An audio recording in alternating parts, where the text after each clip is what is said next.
GLP-1s from Limitless Mail will help you drop the weight fast, and you won't be hungry. When you feel good and look good, you'll wonder why you waited so long for a free consult at Limitless Mail.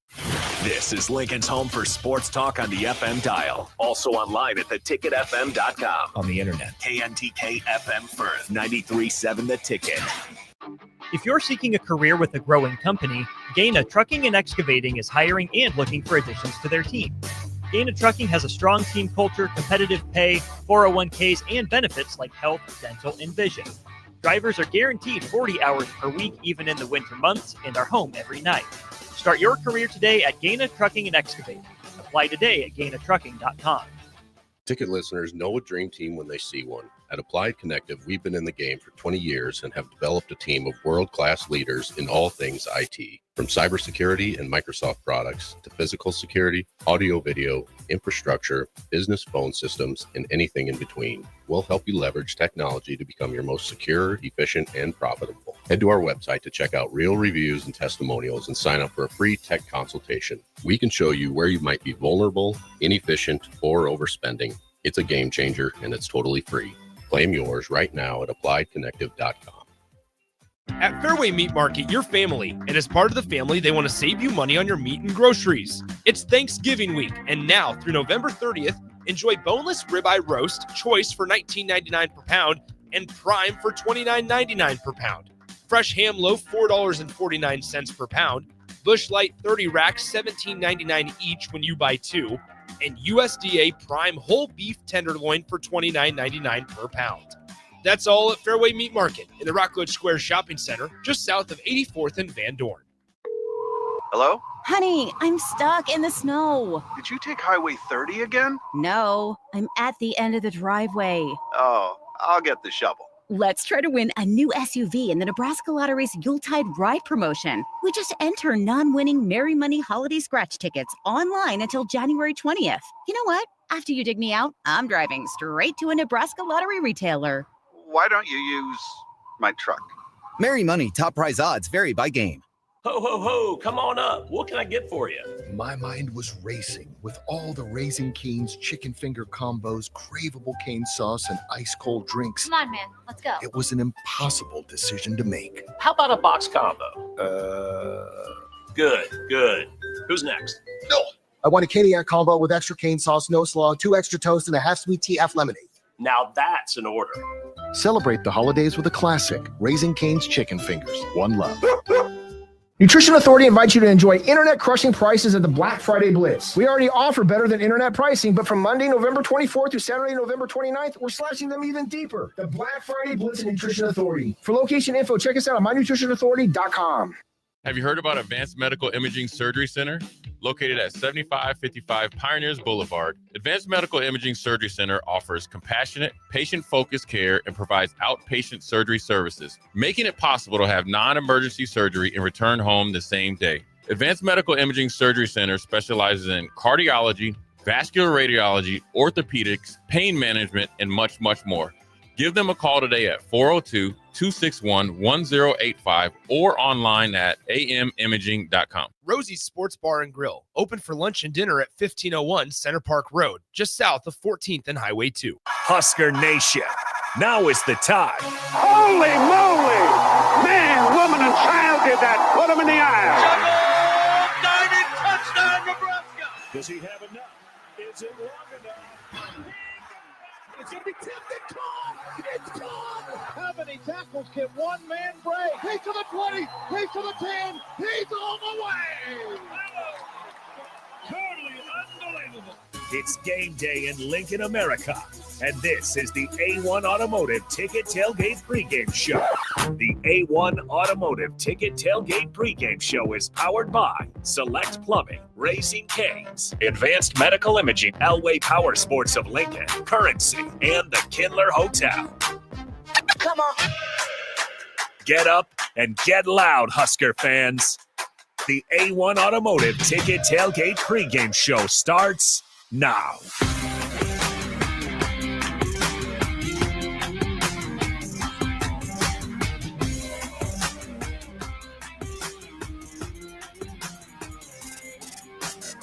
It is game day in Lincoln, Nebraska. Huskers, Hawkeyes, 3 hours from right now at Memorial Stadium. Jake Source and Steve Sipple kicking things off for the A1 Automotive Ticket Tailgate Pregame Show. A1 Automotive, always honest answers.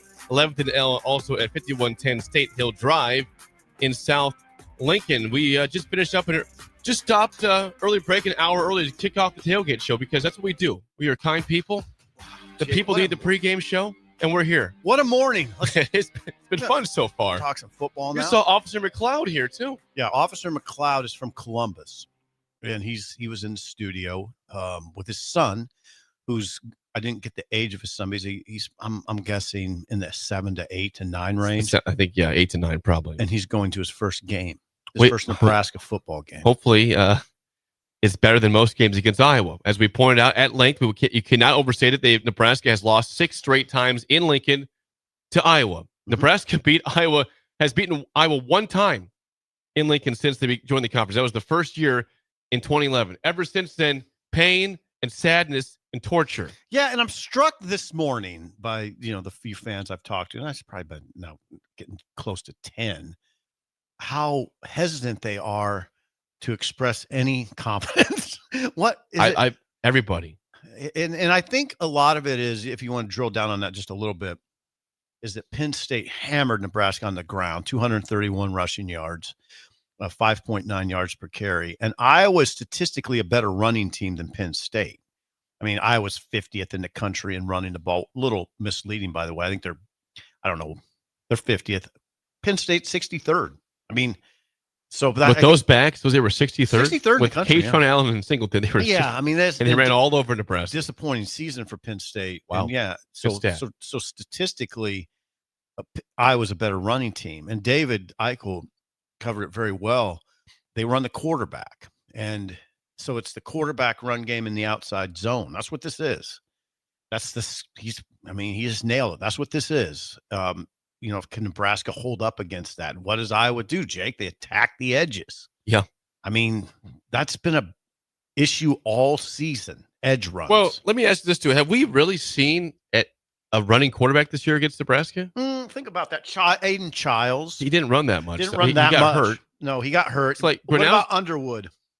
Yeah. You kind of call him a runner. But remember, we talked before that he didn't want to be a running quarterback. No, he's not. It's not. I'm not suggesting he's a great example, but he could run a little bit. And he looked good running the ball up the middle for that long touchdown. But you just go through him. Yeah. Underwood. But as David said, though, Gronowski is not a blazer. He's like a fullback at quarterback. Yeah. He wants to take on. He wants to hit you. He does. He's got what he does. What David pointed out, and it's something to watch, is Gronowski has 13 rushing touchdowns. I mean, think about that, Jake. Their quarterback, Kamari Moulton's their running back, their main running back. Yes. 138 carries. He has 2 rushing touchdowns. Mark Gronowski has 13. Them from him. So deep red zone, they will go to the big man. They will go to the big 6'2". I'm going to say 6'2", 6'3". Oh, I don't have his measurements in front of me, but I've seen enough of him. He's got to be in the 6'3", 230 range, right? He's big. He's a big dude. He's a big dude. He's not super fast, but he's a pain. You know what will happen, Jake? You go to these games. Yes. Gronowski will leak out of there and pick up first downs on his feet, and everybody will grumble, Because that's what we do. Gronowski, by the way, is 6'2", 235. You almost nailed it. Here's the only thing. 7 passing touchdowns this year for him. 13 rushes, 7 passing touchdowns. No, they're 120. Oh, what are they? What are they throwing they're the terrible. ball? Passing offense is 129th in the country. He has 1,300 yards passing. I mean, Dylan had 2,000 when he was out with 3 games to go. Right. So, yeah, as far as that, should we talk about the quarterback situation? We should. Listen, people ask, we should, Jake, because that's all people are talking about. And it's simple to me. I said, remember when Dylan went down against USC? I think it was November 29th. Is that right? November 29th? No, November 1st. Or excuse me, not November 29th. Yeah, November 1st. November 1st, yep. Hold on a second. It was November 1. So when he went down, all the questions started. Like, now what's going to happen at quarterback? It was simple to me. It's not. It can be simple in some ways. Let's put it that way. Here's the deal. If Latif goes 2-1 in November, there's a serious conversation to be had, I think, right? Yes. I think that's the way the Raiola camp would portray it also. If Nebraska goes 2-1 in November, then the conversations about Dylan Raiola's future have to get serious, because now there's a guy that's 2-1 in November, and he must have played pretty well, because getting to 2-1 in November is going to be hard. Well, he got to win against UCLA and look good. Then at Penn State, there's a loss, and he just looked okay. Now what? Now, so what I'm saying to you, Jake, is today I think you get some clarity. Yeah. Not complete clarity. I mean, it depends. A lot of it's dependent on how the game goes. But you might. Okay, what would clarity be? A resounding win with Latif playing really well. That'd be now you got a kind of a situation, right? Oh yeah, it's already a situation, but that becomes a much bigger. Yeah. Situation. Now, what if there's a loss and he throws 3 picks? And you don't like that situation, because Dylan could still leave no matter what happens, and Latif could still not be the guy. Right. Have his one game against a struggling UCLA team, which he did. Mm-hmm. That team has fallen apart in November, UCLA. What people are wondering, and I can say this: today's Thursday, Friday. Today's Friday. Tuesday, there's no doubt in my mind. Dylan's here. Okay. He's not gone. He's a Husker right now. That's what you have to know. And there's not a decision. I can say that. I'm close enough to it. There hasn't been a decision, but that doesn't mean there's not conversation. And we'll see where that conversation goes. How about that? See how it plays out. Yeah. Yes, it should be very interesting with that. And you're right with Latif. Again, it wasn't that cold in Penn State. You were there. It wasn't really conditions. Nice for late November. Today, no snow, no rain, just cold. About 28 degrees at kickoff. So, as we have said for years, not just this year, but for years, in these November games, it comes down to, against Iowa, it comes down to toughness. Can you be tougher than Iowa? They're never like the more talented team. They are almost always the tougher team. Yeah. So in this scenario you laid out, if Latif were to win, you prove that your freshman California quarterback can win in the cold against a tough team. Just a good defense. What a fun week we're going to have next week, and what a fun offseason if he were to stick around and keep things going next year. But like you said, if it's bad, he throws a bunch of picks or has fumble problems, then it's the here we go again drama about where are we going with this program. No, and it's a very real test because of Phil Parker. I mean, now teams have thrown on him a little bit this year, but as I say that, if you look at them, Jake, they're 12th nationally in pass defense. It's a top 15 defense statistically across the board. Eighth in total defense, 8th in scoring defense. It's Phil Parker. He'll test Latif. The receivers will be covered, and he'll have to make some tough throws for sure. So yeah, but they're not. Iowa's not awesomely talented. No, they're not. So we'll see what happens.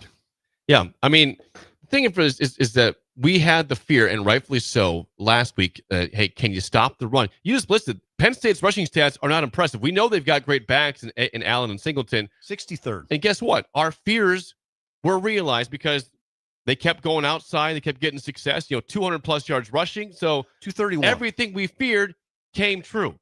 Now, I don't think that Iowa's running game, again, their stats are a little better. Their running game isn't as scary as the backs from Penn State, but they don't want to throw. They can't throw. They're going to run the football. Yeah. Like, you're probably not going to get beat up through the air today. No. And that's why it's sad. Like, they know how they want to win this game. Mm-hmm. You got to stop it, though. You got to find a way to change up what happened last week and make sure that does not happen again. You got to something. We kind of touched on it earlier a little bit, but what I want to see is Nebraska win this fist fight. Here's why. If you just think on the season, Nebraska hasn't won what I would call, correct me if I'm wrong here, the fist fight games. Michigan's tough. You gotta beat them in a fist fight, right? You do. Michigan. Oh yeah. Didn't do it. Okay. Minnesota's that team, right? They're not a pretty team, but they'll fight you, right? Lost that game. You lost a fist fight at Penn State. It's time to win one. Show you can win that type of game. Just a toughness game, where you just got to be tougher. So we haven't seen that really this year. Maybe should you say Michigan State's the closest to that? They're a blue collar tough team, but they're just so bad this year that's hard to give them. It's hard to give Nebraska a ton of credit for winning a home game against Michigan State. No, and we've seen that they have not won a game yet in conference, but they're 0-8. So I mean, that was a windy game, very very odd game. But no, I'm talking about November. We've not had a cold game really this year. No, and this is USC was cold-ish, not bad, Coldish. But guess what? That still favors Nebraska in that game because USC stinks in the cold. It's well known, at least in this last several years, they're not good on the road outside of the West Coast, and they're not good in the cold. And you had a 14-6 lead. I know Dylan got hurt. That hurts the equation absolutely, but your defense folded when it shouldn't have in that game, and you lost a game that was a huge opportunity. So, I mean, at what point do you get over the hump? Like, you haven't had that win yet. Colorado last year is your best win you had, and it was a good win. It was, but year 3, we knew the schedule did not give you a ton of marquee games. Iowa is your last win at a respectable win. Now, Cincinnati ended up being a good win for Nebraska. It's a good win, but they've lost 3 straight. Right. So Nebraska's best win this year is either Cincinnati or Northwestern. Okay, that's what it is. This would be Rule's biggest win at Nebraska, right? We talk about it's that or it's Colorado. I mean, right now, as of today, is this a bigger win than Colorado last year? It would feel bigger to me because I think. Listen, I've been saying. I mean, people have misconstrued something I've said. I want to address it a little bit. I have said that Rule needs this win to be able to sell progress. I'm not saying the program hasn't made progress. It'll just be hard to sell if they don't win. You could still do it. I believe the program's moving in the right direction, but it's going to be really hard to sell if you're 7-5 with a loss to Iowa. Now, it'll be easier for Rule to sell progress. Well, it'll be really easy to sell progress if you beat Iowa today. I agree with that. Yeah. 8-4. And if you win that 8-4, win your bowl game, 9-4, okay, still work to do, but that's progress. Like, yeah. You can these last 2 games can mean a ton as we look at the season and what's upcoming for Nebraska. What people say to me, Jake, is, so it's dependent on one win, whether there's progress or not. No, I'm not saying that. I'm just saying it's easier to sell if you beat Iowa. I do believe there's some progress going on over there at Memorial Stadium, but I think it's going to be way easier for the head coach to sell with a win. Winning has to matter at some point. It can't always be, we're making progress. Doesn't matter what we're doing on Saturdays or Fridays. Just trust us. Well, give us a reason. All right. Yep. Give us a big reason today to trust you. It would be a big reason too, to get Iowa beaten on a day like this. Yeah. And there's again, Trey Taylor right across the street with his family. That's him. Yeah. Trey Taylor. Trey Taylor in Lincoln across at the Hampton Inn. Big deal. Just walked it. The QB of the future. No big whoop. 2027 Nebraska commitment, just walked out of the Hampton Inn. No big whoop. Yeah, how about that? Again, Iowa 5.5-point favorites. Defensively, as you heard David Eichel say, they're good. They're not great. This is not elite defense that they've had in the past. They had like Jay Higgins last year. Those kind of guys. They don't have a Jack Campbell on this roster. But they're still good. Jake, they're top I know. 10. And I watched the Oregon game. That was a messy, cold, rainy game. Tough to really show off your skills in that kind of game. And they were every bit as good that game as Oregon. Yep. And they had them won until the last 2 seconds of the game. Yep. So they have those close losses to really good teams. Iowa. I mean, think about what they've done. They lost close to Indiana. Should have beat them, right? Yes, 20-15 loss. Yeah, they should have got Oregon, right? USC they should have beat. They were up 21-7 at USC. Yeah, it's been a heartbreak season for Iowa. They lost close to Iowa State, which turned out to not to be a great team, but they lost to 3 really good teams close, right? Right? They did. Here's from Derek in a car on the text line. Our friend. He was here for the Breaker Thanksgiving Eve on Wednesday. 464-5685 says, this game is more important than ever. If Rule wins it buys him cover for next year's schedule, which could have us barely winning 5 or 6. Sip, you are correct. He needs this win more than ever. He does. This would be his biggest win. This would be his biggest win here. Now, the thing I would say, Derek, I wonder what you would think about this. I've thought about this. We do that thing with the future schedule. and say how tough it's going to be. You have to keep in mind, like we thought Penn State was going to be this great team that could challenge for it all. Some of these teams drop off a little bit. It's not always as predictable as that we make it sometimes. Yeah, that schedule looks bad right now, but you don't know how some of those teams are going to be. And then the other part of that, the other problem with that is some of the teams that we don't put in the tough game category actually will be better than we think. So, but anyway, he's right. Let me ask you this, though. So on this note, and you talked about how big this game is, let's fast forward to Monday. Okay. Two scenarios. Nebraska has won. They're 8-4. We call this a respectable, successful season, right? Yeah, 100%. They lose 7-5. Again, they were 7-6 last year. This schedule was not difficult this year. What is this as of right now? What is this season, and what is it with a loss today?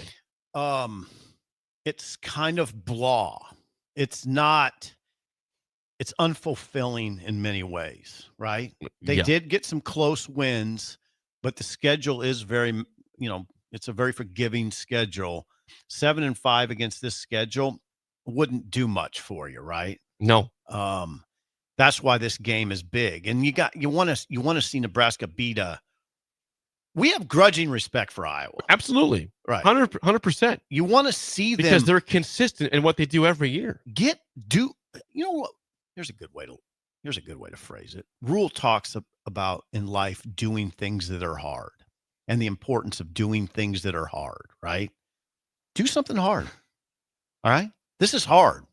This will be hard. They're not going to, if they kill off Iowa, it'll be really hard to kill them off today, right? You don't see 37-14 Nebraska, right? No, I'd be floored. Right. So I fall off my chair. Right. So do something hard today. Give the fan base something that they can say, look at that. Nebraska hammered home a win against a good Iowa team. And you're playing for Tampa. And that is discernible, perceptible, tangible progress going from the Pinstripe Bowl to Tampa. That's something you say, okay, yeah, that's progress. That's real progress. So, yeah, win this, go to Tampa. And for you, you're not bringing a winter coat to the bowl game this year like last year. No, Tampa? Hell no. That sounds a lot better. Yeah. That's pretty nice. Right. Sounds great. Great. The name we've not brought up yet today is a big-time weapon for Iowa. That's Weegan, the returner. Yeah. Now, they go from Cooper DeJean, who, of course, was awesome at Iowa at returning punts, to Weegan. And last week he had a huge return against Michigan State that helped them win that football game. And to Nebraska's credit, this year Nebraska's been very, very good at punt return defense. At one point, I think half of the season, it was like -1 yards allowed on punt returns. Now, last week Penn State had a kick for about 15 yards returned in that half, in the second half of that game. But if you can you stop Weegan is the big question. Yeah, you can. I mean, Weegan, you're talking about number 21, Caden Weegan. He has 19 punt returns. Jake, he's averaging 28.3 yards per return. Say it again. 19 punt returns, 28.3 yards per return. And I'd say the big thing is 3 TDs. 28 yards of return? Yep. And 3. That's asinine. It is. Okay. And it is. And yeah, and that's, again, 3 TDs. Oh, yeah. Number 21 could be big in this game. He is their offense at times. Yeah. And also as a kick returner, 12 returns, averaging 29.7 yards per kickoff return. He started the Rutgers game with the kickoff return for a touchdown. I never watched it. I watched it. Yeah. He can go. Started the game off. Yeah. He's an issue. He's an issue. Number 28, their running back. I mean, they always talk about, and I heard John Butler talking about this week, that they go 4 deep at running back. Now, I'm of the mind that Moulton I think he's by far their best running back. Now, Jazoon Patterson is averaging 5.2 yards a carry, 55 carries. But Moulton has 138 carries. There's a reason there's a big disparity there. I think Moulton's the problem. And he's that guy, Jake. He's a big, strong guy. Love it. When he hits the edge, and he's that guy that hits the edge, bounces off a couple tacklers. It looks like he did a pretty good job, and he falls forward for 6. It's that. It's that guy. That's been Iowa forever. I though. know. That's just it. That's just Iowa. No, does I know. that. I know. That's what they do. You can mock their passing game all you want, but terrible. they run the ball well and they know how to score. God, they won't be able to pass. They know how to win. Hey, they shouldn't be able to pass it today, hardly at all. Have you made your score prediction yet for Nebraska? Yeah, Iowa? I can't pick Nebraska because I just don't trust it. I mean, I think you're almost irresponsible to pick Nebraska right now. I would agree with that. Yeah, I mean, it would be an upset. You know, the line, the betting line would suggest an upset. Would you say 5.5? 5.5 as of right now. Yep. Yeah, I was a 5.5 point favorite. I think it'll be another. What the hell, Jake? 13-10. Let's just go 3 straight 13-10 games. I think Iowa covers in this game. You do, and I hate that. I know don't, you. I don't like being this guy. I'm just trying to be honest. 20-10 Iowa. Okay. Please prove us wrong, Nebraska. Please end this 6-game skid at home to Iowa. They're gonna have to dig deep. Surprise us in a good way. Give us the surprise we deserve. Jake, here's the thing: they're gonna have to dig deep and find something against that run. Last week, if you're a Nebraska coach, you're probably fairly alarmed by what you saw, knowing what's coming on Friday. You should be right. alarmed. So they got to figure that out quick. Yeah. And manage that. You got to manage that deficiency. And how well they manage that deficiency will largely determine whether they can pull this off. We both have picked Iowa. We both hope we are wrong. But that's it for us. We'll pass it over to Nick Sainert and Jay Foreman for more of the pregame show next here on 937 The Ticket and theticketfm.com.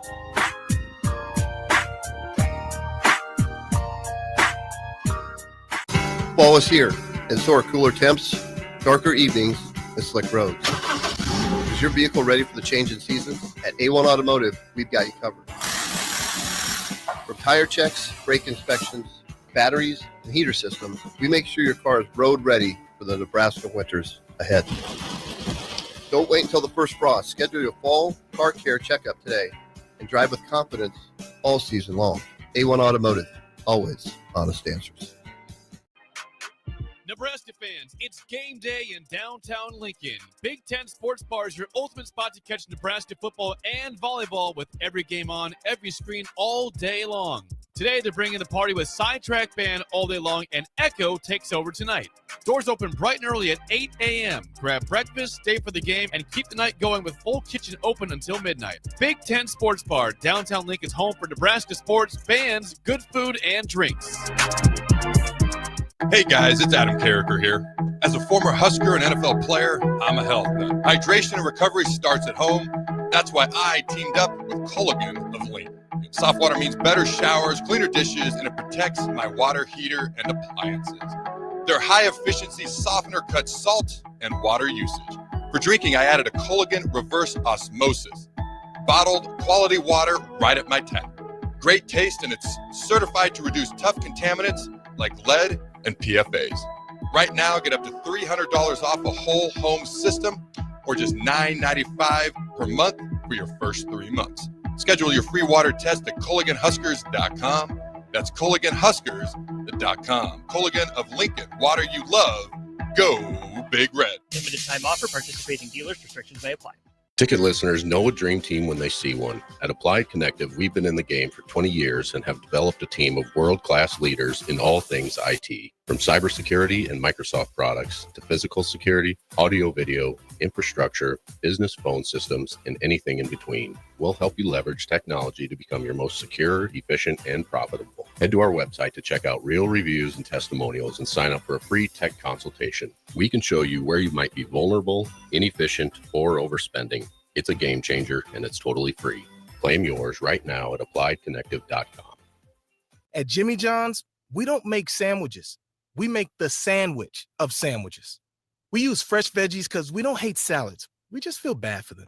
We make our sandwiches exactly how you want because you're the one who's eating it. And we bake bread all day, every day because stale bread isn't bread. It's croutons. Sandwich history is written by the victors. Good thing we have legible handwriting. Jimmy John's, the sandwich of sandwiches. Order pickup or delivery on the app. This holiday season, give the gift of good taste with a gift card from Valentino's. During double discount days, double your discount from $5 to $10 free with a $50 gift card purchase. Valentino's handcrafted pizza has been a family favorite for generations, and our gift cards make the perfect holiday gift. And right now, during gift card double discount days, when you buy $50 in gift cards, get a $10 gift card free. Happy holidays from Valentino's.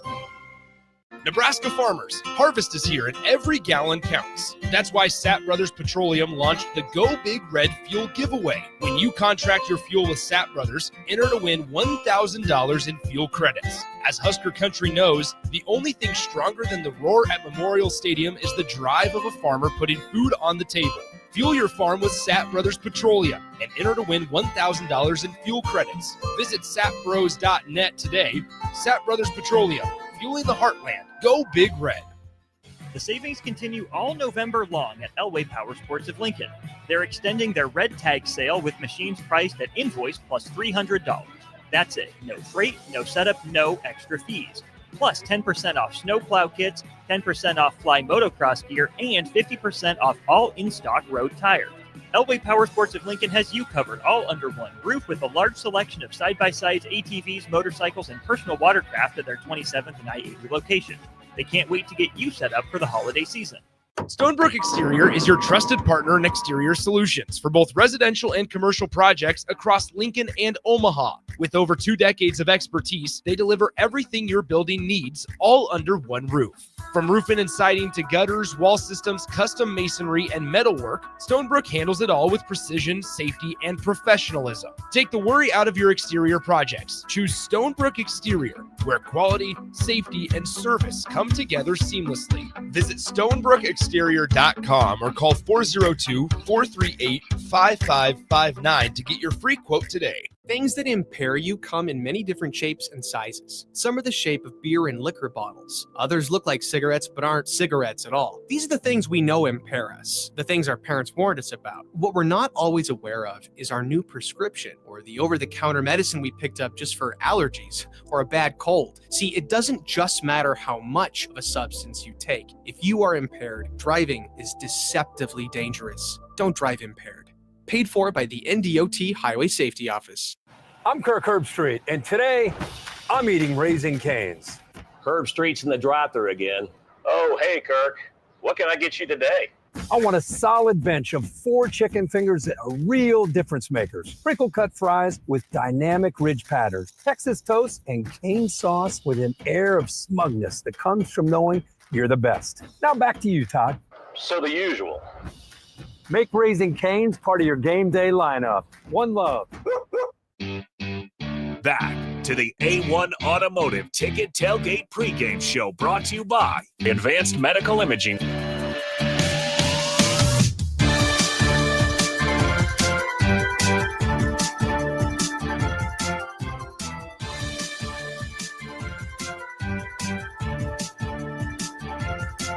Welcome back in. It is the A1 Automotive Ticket Tailgate Pregame Show here at 93.7 The Ticket, theticketfm.com. Segment 2, Nick Sainert, Jay Foreman alongside as we get ready for Nebraska, Iowa, the Heroes game. This segment sponsored by our good friends over at Advanced Medical Imaging. Advanced Medical Imaging Surgery Center offers compassionate, patient-focused care and provides outpatient surgery services, making it possible to have non-emergency surgery and return home the very same day. Call them today, 402-261-1085, or you can go online to amimaging.com. Jay Foreman, good morning to you, my friend.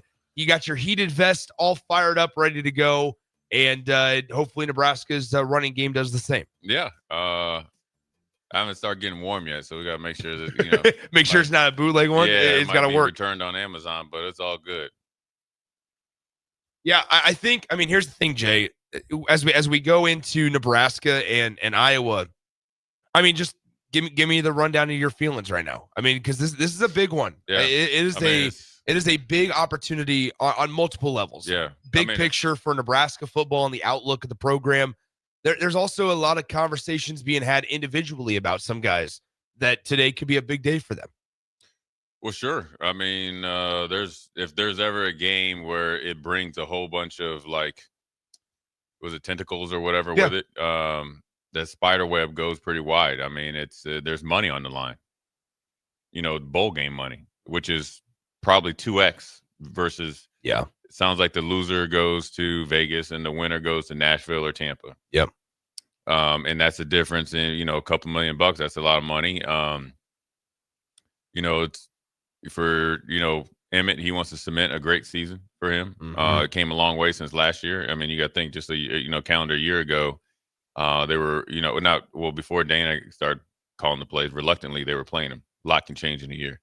TJ Lateef, trying to cement himself, as a more than capable quarterback as a true freshman. Last year at this time, he's probably in the California, high school playoffs, and, for the seniors, it's their last game against Iowa, a team that you felt like, in which, when you watch the game, Nebraska dominated the game last year, but Iowa was able to do just enough to win. So you want to get over that hump, and you've probably been looking forward to this game. And then also when you think inside the game, right? Iowa has they have the best punt returner in the nation. Yeah. Without a doubt, a record-setting punt returner at that. We have a really good punter that can, in this type of weather, can change the trajectory and then make it hard for Iowa special teams to be an asset, especially here and not at home, what they were last week, which won the game against Michigan State. And then last but not least, defensively, Iowa's going to come in and try to play ball control, run the ball, test your manhood, and then like you said, on top of that, the whole ball of wax. We beat Iowa, end up 8-4. We had talked about it before the season. That's probably something we could deal with as long as it was aesthetically pleasing or there's something else that happened. And obviously, with something else that happened. So there's a lot on the line. And plus, then you get a full month before you play a bowl game or so. And you can do a lot. You can focus on recruiting. You can focus on the transfer portal. And then you can focus on trying to keep developing young players, moving towards next year. I mean, I look at this game coming up for Nebraska, and normally we're accustomed to seeing Iowa be able to run the ball, and that's, to quote people, the low hanging fruit is Iowa run game. Jay, I mean, I'll be honest, man. As we navigate our biggest concerns going into today, there's nothing that concerns me more than the Mark Gronowski, and not through the air, but it's the run game, because Nebraska hasn't necessarily been able to, number one, stop anything on the ground, but especially some sort of a mobile quarterback. I mean, you look at I go back to even more so of at times what he was doing, at South Dakota State.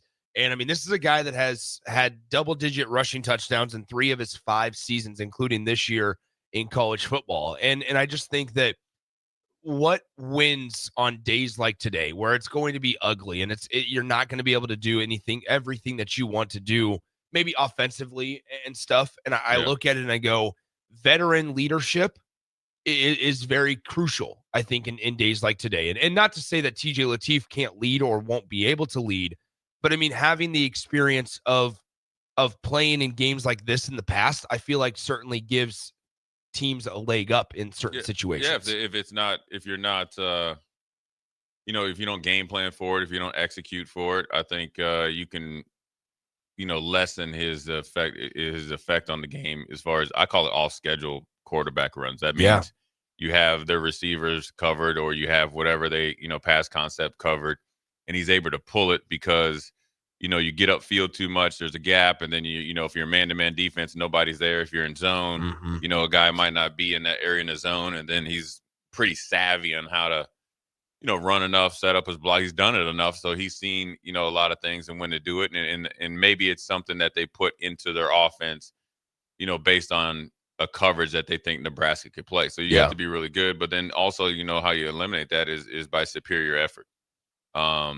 The D linemen are going to have to be huge today. They're going to have to be huge in the sense of to stop big runs after that, because you could get a forced fumble if you're hustling out of the stack.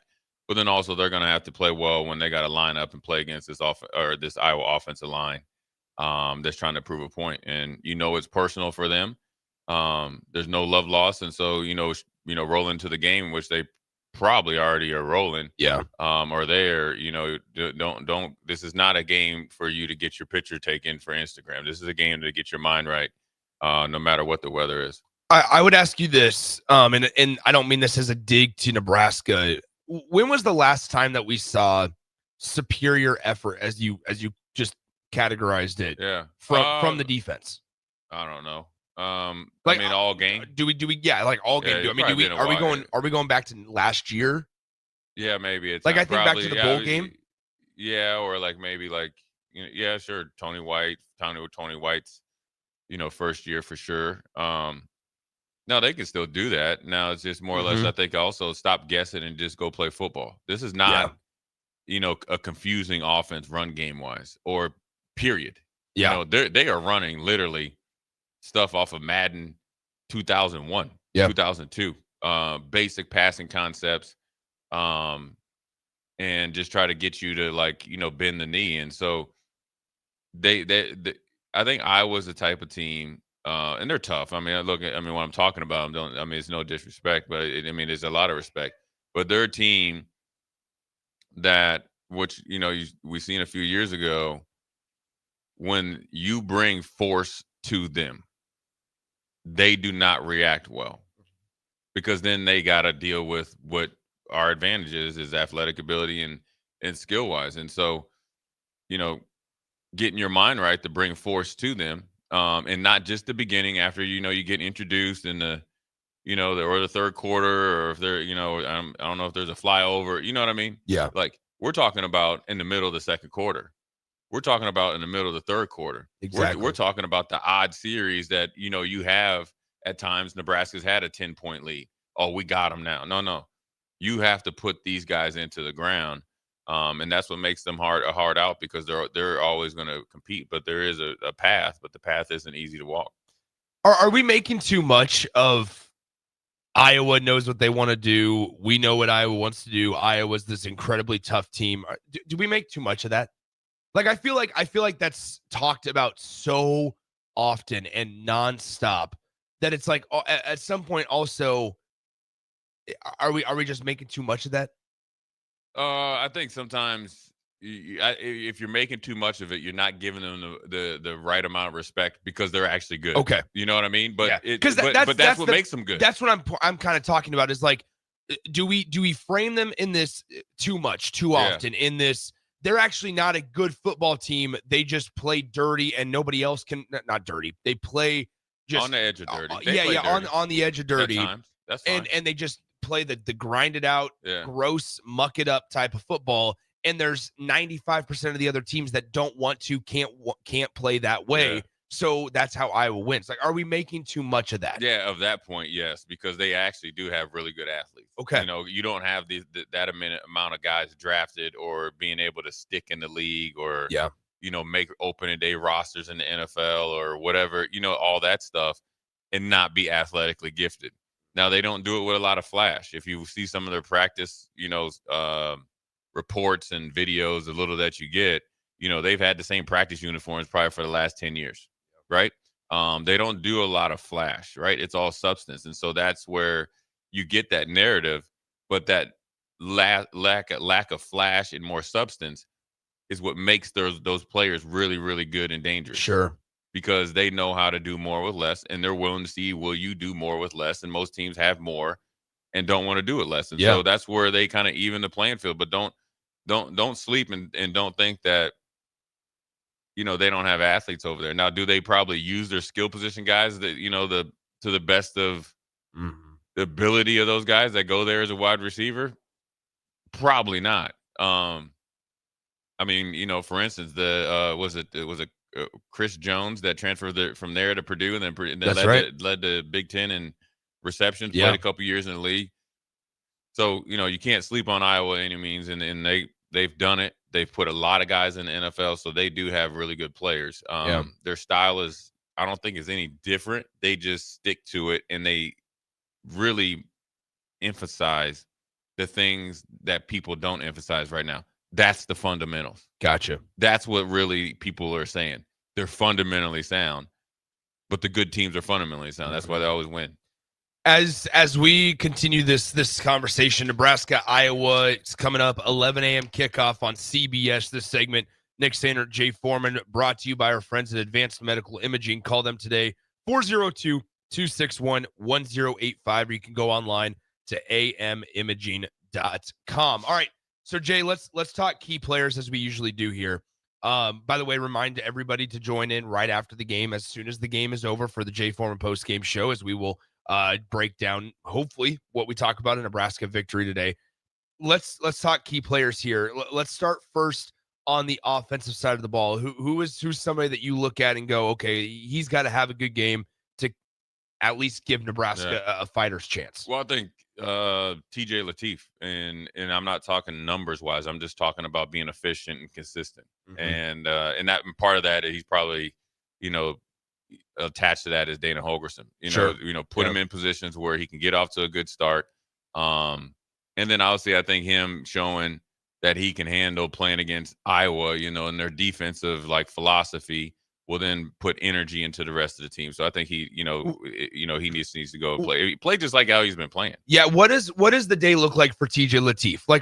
Do we see him maybe utilize his legs a little, look to run? Because that was one thing I think we saw in the game last week against Penn State, where he wasn't looking to really run a whole lot. He had the one carry to score a touchdown for 11 yards as well. But outside of that, Nebraska didn't really try to roll him out a ton. Yeah.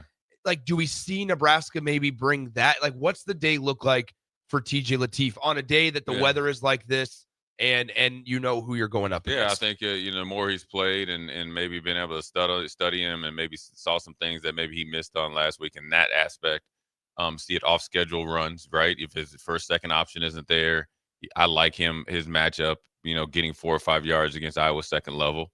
I'm sure they always have some sort of RPO option, and you know what I mean. And I think a good thing is that you could go back and watch the USC game against Iowa and really get some good tips on how to keep that defense off balance. So that also, if they're watching that game or TJ's watched that game, you're seeing somebody that kind of, Jaden Maeva kind of has your skill set, and because you got to think he was a USC commit before here, and so so you kind of know what type of quarterbacks they like, right? So it's good to see somebody that's done it before, had success at that, and do it there. So, really for him, like I said, everybody else has got to play better. They got to run the ball. Now, partnered with that, and I don't want to get too ahead of it, but we only got a couple minutes. The defense has to play well. Yeah. Part of the reason why you couldn't see much from TJ, because you're down by 20 points at halftime. 100%. And so you're really literally people hate to say it or hate to hear it. 3/4 of your playbook is gone. You're not running the ball on the road down 30-3. Yeah. Much. Or quarterback run. You're not going to let him just get picked off, or not. When I say picked off, I mean drilled. Yeah. Drilled on hits and stuff. Yeah. So let's, I think oddly enough, the tighter the game, the better I think you'll see from. You get what I mean? Yeah. The more potential you have from him. Let's finish up the key player thing. Then I got one more question before we get to break. Defensive wise, is there, if this feels like a group game? Yeah. Rather than an individual key player type of game, who's that for you? It's the linebackers. Okay. They need to bounce back from last week. Period. No, there's no line about that, right? Yeah. I was going to run the ball. The quarterback's going to run the ball, right? They rarely probably, they'll throw to the slot some, which they bring 21 in. So there's going to be a lot of action where you can have a good day at the office. And sure, the stats can be misleading because, I can make 12 tackles as a DB, but the guy had 10 catches, Yeah. I want the stats to be good. I want the eye test to be good. And I want the plays that aren't in the stat sheet to be good. And that is doing what you're supposed to do, being in the right alignment, being aggressive, and sometimes giving yourself up so my partners can make that play. And then I go get in on the tackle as well. I forgot how incredibly frustrating last year's game was for Nebraska and Iowa. Nebraska dominated. You were there. I was there, but I forgot necessarily the exact events of it. I mean, Jay, Nebraska had 334 total yards to 164 of Iowa. They had 15 more first downs than the Iowa Hawkeyes. But here's what I would say. And as we talk about John Butler's group here, one of the things that he said prior to Penn State was that this is a defense in Nebraska, doesn't give up explosive plays. is good in the pass defense game, and that the rushing defense is the low-hanging fruit thing to talk about. They gave up multiple explosive plays right out of the gate last week. Yeah. If you look back, and I get that John Butler wasn't the defensive coordinator, there's a lot of new faces on this defensive coaching staff. But if you look at last year's game, Nebraska actually led 10-0 at halftime. And then ultimately, the first play of the fourth quarter, Caleb Johnson took that 72-yard pass that to the house. Won the game pretty much. That part won the game. Nebraska, for all 4 quarters, you have to limit explosive plays today. Yeah, you can't let them have a 72-yard screenplay. Yeah. If you go back to last year, one, you lost leverage. One, you had bad effort by a linebacker that's not here anymore. Secondly, you had a guy that jumped on a defender, on his own player. That's right. That kept him going. Like, those are the things. You just can't let Iowa do Iowa. Like, don't let Iowa hang around and, I was the type of team you're beating them the whole time, and some, to get, in basketball, to get a couple of technicals, and they're the one that's screeching their feet at the free throw line. Exactly. And then you front rim it, and they come and hit half court shot. And like, oh yeah, we won, we beat you, but you guys outplayed us. You just got to go put them in the ground. We've seen Nebraska do it 4 years ago at Iowa. Yeah. You've seen Michigan State essentially do it. You're going to have to test these dudes deep offensively. And you're going to have to test them mentally. I'll ask you this. After what we saw from Nebraska and Penn State last week, what we've seen previously this year against USC, against Michigan, I will ask you a very simple question before we get to predictions. Is Nebraska capable? Oh, they're more than capable. Okay. Oh, yeah. I was saying, do we feel like Nebraska has that ability today? They have the ability. They have the potential. They're capable. They have the ability. Okay. Okay. Now, what you're really I think after last week, you're really asking, can and will they go do it? The only people that can answer that is the guys in the locker room. Because I think how much of that can the coaches get them to do it? You can. You gotta. Sometimes you gotta you got to throw them in the deep end and see if they can swim. Now you got to be their life preserver. You got to show them. And sometimes you got to push these guys to do something. You got to say, look, man, if you can't get ready for this game, this is the last time for a lot of guys that are going to play here, both that are seniors and then potentially going to be in the portal, right? Yeah. Right. So if you can't I don't care if the game was played at 7:00 in the morning. Like, I don't want to hear that shit anymore. Excuse me. There it is. That's all right. Okay. But get fired up, Jay. Okay. So, but this is it. This is Iowa. This is what you want. Like, you're not playing Ohio State now, where you got to have the game of the light, or you're like, okay, this is just Iowa, and this is not disrespect to Iowa. They're not ahead of you. You're not ahead of them. So just go beat them. You get what I'm saying? Yeah. This isn't like they have Campbell and all those guys and whatever, and Riley Moss and Cooper DeJean. You're like, oh man, they got a bunch of NFL dudes over there. Yeah. At least not yet. You just gotta go beat them. I think the reason I asked that question about the staff having the ability to motivate them, whether or not the players will do it, is because I think there's a lot of questions. Like, I think last week raised a lot of questions for Husker fans. And, I'm sure anytime you lose, it does. But yeah, but like anytime you lose, yeah, and I think, it felt worse than what the even scoreboard indicated last week. I think, that was deflating. There's a lot of questions. That was one that way back in August or in July, we circled, and I hate playing this game, but like we circled as like, this is a big one. Like, this is a big litmus test. Yeah. Not understanding, obviously, at that time, we didn't know Dylan was going to be out. See how close you were, because you expected them to be. Yeah. In a schedule of a lot of favorable opponents in comparison to other potential schedules, that was your best litmus test. You got them late in the year. There was no excuse of like, hey, we're still working out some things. It's early in the conference slate. That was kind of your one. Yeah. And you laid a fat egg. And so now, fortunately enough, you talk about it all the time, like, you got to strap it on up, and you got another game, another opportunity next week. You can't say that today. You can't say, you'll get one more opportunity in a month. Right. But you have to sit on whatever happens today for the next 4 weeks. Yeah. Yeah. That's very rarely, even though you have one more chance, now you get one more chance to go against a team that from Penn State kind of showed your kryptonite, like where, stopping the run, physical, mental game, right? So this is, very rarely. So sometimes you play against a team like Penn State, then you got to play the old Purdue where they pass it or run it 10 times. Yeah. And you get to play against Iowa, a team that feels like they have your, brain wrapped around their finger. Now, on the other side of it all, like one of the positives of last week was Emmett Johnson again. Yeah. Like that this is consistently now where teams going into the game know what Nebraska wants to do. They know what who Nebraska wants to go through, and Nebraska was able to be successful with Emmett Johnson last week. This today can't be. Don't overcomplicate it. No, do not overcomplicate it. Well, and then that's where the defense has to do that as well. Yeah, the better job that we do defensively allows us to run through Emmett, then allows TJ and company to get busy because we weren't able to do that, even though Emmett had 100 yards last week, and Emmett did a really good job against Iowa last week. And out of the backfield, short area passing game, dead leg university.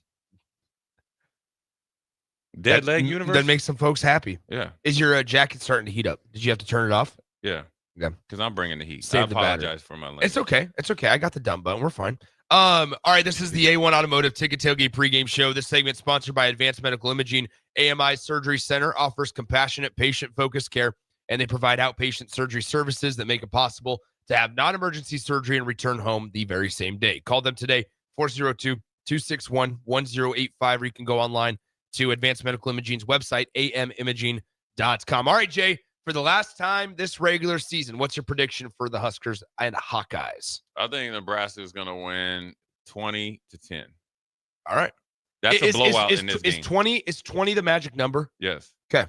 And beat a 10-point game is a blowout in this type of game. I would agree. Yeah, I would agree. I'm very similar. I think Nebraska wins 20-17, 20-14 type of in that year. I find it tough to think that Iowa's not going to kick a couple field goals, but we'll see what happens. No, hopefully 2 wins, and Jay and I get to talk about late. it. We'll go 2013. That's fine. All right, 2013. Yeah, there you Merry go. Christmas. There it is. Merry Christmas. Thanksgiving good? Yeah, it was good. Good. Dub, let's grow. Did you eat the chitlins? No, I did not. No chitlins for Jay. That's right. Let's hope the Huskers eat up some Hawkeyes later today. Remember, join Jay and myself on the post-game show immediately following today's game, as we'll break down what we hope to be a Huskers win. When we come back, coming up on the A1 Automotive Ticket Tailgate pregame show, it is Terrell Farley and Todd Euler coming up here on the 93.7 The Ticket A1 Automotive Ticket Tailgate pregame show, breaking down Nebraska and Iowa coming up next on 93.7 The Ticket. Fall is here, and so are cooler temps, darker evenings, and slick roads. Is your vehicle ready for the change in seasons? At A1 Automotive, we've got you covered. From tire checks, brake inspections, batteries, and heater systems, we make sure your car is road ready for the Nebraska winters ahead. Don't wait until the first frost. Schedule your fall car care checkup today and drive with confidence all season long. A1 Automotive, always honest answers. The Kindler Hotel in downtown Lincoln is a boutique hotel experience unlike any other in the area. Their 45 well-appointed rooms take inspiration from the history of Lincoln. Their double queen rooms are great for guests traveling with family, and the suites are great for a business trip or romantic getaway. No trip to the Kindler is complete without a handcrafted cocktail from Boitano's Lounge on the main floor, with comfortable seating options both inside and on the outside patio. Book your room today at thekindlerhotel.com in Lincoln at 11th and P. Concrete Industries has immediate job openings for precast production laborers and maintenance technicians. Concrete Industries offers great pay, health benefits, 401k, a wellness program, holidays, and paid time off. Apply today to earn a starting pay of $21.50 per hour plus a $1,500 hiring bonus. Concrete Industries is hiring all experience levels and offers on-the-job training. Start your career today as a precast production laborer or maintenance technician. Visit concreteindustries.com. When the clock strikes zero after every Nebraska football game, there's only one place to go for instant coverage. Tune in for the Husker After Party Postgame Show on 93.7 The Ticket for each game, win or lose. Call in with all your takes or text the show at 464-5685 and hear quotes from the players and coaches too. It's the Husker After Party Postgame Show. Sponsored by Anderson Ford and Vinnie Krekak of State Farm Insurance. Stonebrook Exterior is your trusted partner in exterior solutions for both residential and commercial projects across Lincoln and Omaha. With over 2 decades of expertise, they deliver everything your building needs, all under one roof. From roofing and siding to gutters, wall systems, custom masonry, and metalwork, Stonebrook handles it all with precision, safety, and professionalism. Take the worry out of your exterior projects. Choose Stonebrook Exterior, where quality, safety, and service come together seamlessly. Visit StonebrookExterior.com or call 402-438-5559 to get your free quote today. This is Lincoln's home for sports talk on the FM dial. Also online at theticketfm.com. On the internet. KNTK FM Firth, 93.7 The Ticket. Sometimes good people make mistakes. When you find yourself in need of an attorney, call Liberty Law Group. The attorneys at Liberty Law Group will defend you in court and protect your freedom to get you the best possible outcome and the justice you deserve. Trust your freedom to Liberty Law Group, the best criminal attorneys in Nebraska and Iowa. Call them today at 877-404-5238. That's 877-404-5238. Or check them out online at libertylawgroup.com. Select Plumbing and Utility has been serving Lincoln and the surrounding area for 14 years, and they're not slowing down. Select Plumbing and Utility handles all your plumbing needs, from faucets and water heaters to full renovations, and they can even help with your heating and cooling needs. They're also Lincoln's underground experts, repairing and replacing broken underground water and sewer lines since day one. Contact Select Plumbing and Utility today at 402-560-6197, assuring excellence in every situation, opportunity, and challenge. That's 402-560-6197. We've all been there before. Race into the store on December 26th to return a gift we never even wanted. Don't be that person this year. This Christmas season, get a gift that everyone is hoping to open and will savor for as long as possible. Beatrice Bakery Fruitcake. From Black Friday to Cyber Monday, receive 25% off select products and free shipping on orders $95 or more. You can choose from their variety of fruitcake bites, the new chocolate raspberry rum cake, or their brand new nut-free option. Visit Beatrice Bakery's website today at grandmasbakeshop.com or see their location for yourself in Beatrice today. At Jimmy John's, we don't make sandwiches. We make the sandwich of sandwiches. We use fresh veggies because we don't hate salads. We just feel bad for them. We make our sandwiches exactly how you want because you're the one who's eating it. And we bake bread all day, every day, because stale bread isn't bread. It's croutons. Sandwich history is written by the victors. Good thing we have legible handwriting. Jimmy John's, the sandwich of sandwiches. Order pickup or delivery on the app. Hey there, this is Paul Scheel, owner of High Electric. I want to thank our friends and loyal customers and introduce High Electric to those looking for a new electrician. We've been serving the Lincoln and Omaha area for over 30 years, from design to install, upgrades, and repair. If you are a homeowner or a small business needing some electrical work, call us at 402-466-6606 or check us out at hyelectric.com. We look forward to hearing from you. There's never a good time for an appliance to break. You're thinking, how much is this going to cost? How do I get it here? What am I going to do? But it's always a good time to save at Schaefer's Clearance Outlet. Save hundreds on factory warranted appliances and get Schaefer's garage drop-off delivery free. That's right, big savings, full factory warranties, and free drop-off delivery. When something breaks and you want to save some money, help yourself out and check out Schaefer's Clearance Outlet. Open Wednesdays 4 to 7 and Saturdays 9 to noon at 48th and R in Lincoln. Are you looking for an exciting new way to put your skills to work? Explore new career options in the fintech industry at Currency, a Sandhills Global company. We offer full-time positions in financial sales, compliance, operations, and other fields. We also offer a 4.5-day work week, an attractive benefits package, and opportunities for advancement. Put your motivation to work and grow with us at Currency. Visit gocurrency.com/careers to learn more. I'm Kirk Herbstreit, and today I'm eating Raising Cane's. Herbstreit's in the drive-thru again. Oh, hey, Kirk. What can I get you today? I want a solid bench of 4 chicken fingers that are real difference makers. Sprinkle cut fries with dynamic ridge patterns, Texas toast, and cane sauce with an air of smugness that comes from knowing you're the best. Now back to you, Todd. So the usual. Make Raising Cane's part of your game day lineup. One love. Back to the A1 Automotive Ticket Tailgate Pregame Show on 93.7 The Ticket and theticketfm.com. Brought to you by the Kindler Hotel. Welcome back to the A1 Automotive Tailgate Pregame Party for the Iowa game today, guys. This is Terrell Farley, and I'm with two-time national champion Todd Euler in the house. And this is brought to you from the Kindler Hotel. Book your stay at the Kindler Hotel and one of their 45 well-appointed guest rooms that provide luxury in the heart of downtown Lincoln. Enjoy a drink at the Botano Lounge while you're here and take in the outdoor patio door. Book your stay at KindlerHotel.com. All right, guys. Last game of the season, man.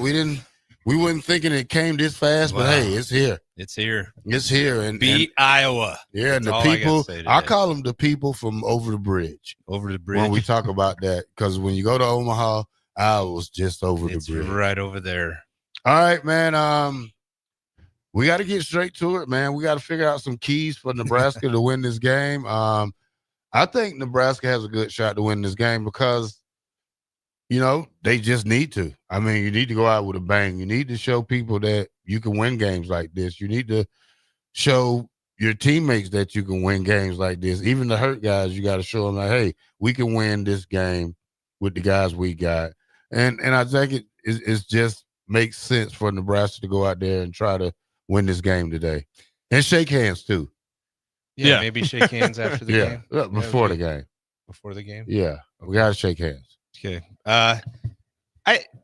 It's a big game for not just the Iowa-Nebraska rivalry, but for this program, right? We need to show the rest of the country that we can beat a decent team at home. We felt like we probably could have beat USC. Obviously, the Michigan game, I felt like we got really beat up. But we played a lot better at home this year. So it's a big game for the program. For Matt Rule, for what he's trying to accomplish. 8 wins is kind of what we set the bar at this year, right? This will get your 8th win. And so I think it's monumental for the program to move forward, right? Otherwise, we're going to be kind of just stuck in that same kind of, man, we can't beat Iowa. We can't win 8 games. I would have liked to see 9 win season personally. But yeah, I think we can do. I think we have the talent to do it. Will they show up? Will they play for the pride of Nebraska versus Iowa on our home field? I think they will. I think every time we've played at home, they've never given up. So I think TJ's got, 2 games under his belt, obviously one really good game and one that was very, very difficult. So, I think he'll be better because of the experience at Penn State. And we knew that was going to be tough on the road in that environment. And we knew Penn State was super talented. I don't think Iowa is super talented. They're just super coached up. Yeah, they're super disciplined. So I think we're at least matched talent level with them. Can we match their discipline? That will be the key to us winning today. Is will we be as disciplined as Iowa? Will we not turn the ball over? Will we, cover the punt? Will we return a punt for a touchdown? Their returner's a real deal. He's averaging stupid numbers. Yeah, 20 plus on kick return and punt return. Yeah, which is insane. That's going to be, well, can we stay disciplined in our special teams? Because, really Iowa hasn't run away from anybody except for Minnesota. Wisconsin, when they were really playing bad. They've been better on the road, ironically. Yeah. But this will be the first game that Latif actually gets to play at home. Yeah. In front of his crowd. Yeah. His first 2 games were UCLA on the road and then Happy Valley in that crowd on senior day. Glad to be home. When we talk about Kurt Ferentz, he's been at Iowa for forever. Matt Rule's in his 3rd year. Nebraska last win versus Iowa, Mickey Joseph and Bill Bush. You got to go back to the 22 year when they did it. And no coaches came. Matt Rule is obvious 0-2 against Iowa. So we need that victory big. I think when we talk about Iowa, we talk about their defense. Not a big name star like they used to have. No Higgins, no DBs. They've got a no-name defense, but they're okay. They're not outstanding. They're just good. They do the job. Very disciplined. They get off the field. And then you got to go to the offense side. Mark Gronkowski, who's turned into a running threat to me. Not really a passing threat. Not even over 1,000 yards passing this year. I think he has 500 yards. Yeah, I mean passing? he's a mobile quarterback. I don't know exactly what, but he's well short of 1,000. Yeah, and he's going to hurt short. you with his legs more than anything else. Yeah, so we have to watch that part. We've seen with teams that run due to our defense. So hopefully these guys had I wouldn't say another great week of practice. Hopefully we had a great week of stopping the run at practice, because this is a team who's going to run quarterback sweeps. This is a team who's going to run quarterback draw. So, not as good as they was last year at the running back spot, because they had a great running back last year, but they got guys that can get the job done. So, this is going to be a slugfest. I think old-fashioned Big Ten football is what we're going to call it today. Yeah. And I think it's Nebraska plays smart and don't get kind of – I think last week when I watched guys at the Penn State game, they was yapping a lot. Let's be quiet and let our play talk and just go and play your game and go out there and take this victory from Iowa and send them home packing, make their bus ride long and miserable, right? So we can cheer on all night in Lincoln and have parties. Yeah, I think we've lost 6 straight at home to Iowa, so we need to break that curse and start a new trend that we always beat Iowa at home. I'm always talking about protecting the house, right? We have to win at home. If we're going to be a national contender, we have to win these games at home, no matter what. And so this is one of those days where we got to go out and give everything we possibly got. I think, stopping the run has not been our forte this year, but we've got to figure that out. Hopefully, maybe Terrell and I were talking a little off air about maybe some different schemes. I watched my Chiefs lose yesterday, and the Dallas Cowboys ran a 5-man front the whole game, pretty much, So, I don't think we can sit back in that 3-3-5 and, just let them run all over us. We're going to have to figure some other stuff out. So I'll be curious to see what John Butler's game plan is to, up front, because obviously that's where we're lacking the most. So can we stop the run? They're going to run it, and they're going to run it. And like I said, I think UCLA's quarterback was way better of a runner than this quarterback, but this quarterback has a way better offensive line. You know what I mean? Yeah. Like, this offensive line is legit. They got a kid from Norfolk Catholic on their started right guard, the Pieper kid. My son competed with him, played football against him in high school. Oh, Piper? Piper, Yep. yeah. So it's Pieper. Is it Pieper? It is Pieper. Okay, I was thinking like P-I-E-P. Ethan Piper, because he was a Norfolk Catholic grad too. No relation spelled differently, but Okay. he's Norfolk Catholic kid. It's one that Scott Frost didn't recruit at all, and now he's the starting right guard at Iowa and doing really, really well. So he's too little. Didn't they say that? Yeah, he was only about 250 pounds in high school, but he's now 290, and I'll tell you what, though, they develop. Yeah, so I think Iowa's offensive lines, that's a hallmark of what they do. So we've got to get in there and disrupt that with different fronts and different schemes. We can't just sit back in our 3-3-5 and expect to stop the run at all today. All right, guys, let's go for three what we call it? Keys. 3 keys to the game. Also mind-boggling, man. It's Thanksgiving. I'm still thinking about what kind of dressing I'm gonna eat today, who houses I'm gonna go over and bum rush their food from yesterday. But 3 keys to the game, guys. I'll go first when we talk about the keys to the game. I'm gonna go special teams. Stay in your lanes. We're looking at 2 good special team units when we talk about Nebraska special teams against Iowa special teams. So stay in your lane, fellas. Run fast down there. I don't think weather's going to be a factor today. It's cold. You just got to, put your big boy drawers on and go out there. That cool. Yeah, it's considerably cold. It's perfect football weather. Yeah, for Nebraska. But we got a lot of South guys. Yeah, we got a lot of South guys on our team. Offense, establish the run with Emmett. Make TJ Lateef hurt him with his feet. Let's Let's get back on track. Let's get a wide receiver open deep. I think we've been missing that lately when we talk about our wideouts. Can they get open? I think so. Have they been open? No. So I think today we need to show, we need one of the receivers wake up and post something like, what's that kid, Trey Palmer did? I woke up mad this morning.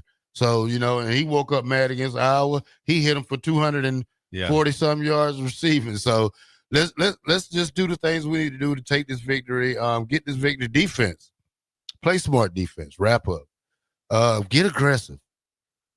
Stand up for yourself. Stand up. You're 99th in rushing defense. Come on, man. This is not the Nebraska way when we talk about this. Put your big boy pants on. Go out there, stuff the run, and play some damn football, man. Right. And do it the Nebraska way. All right, guys.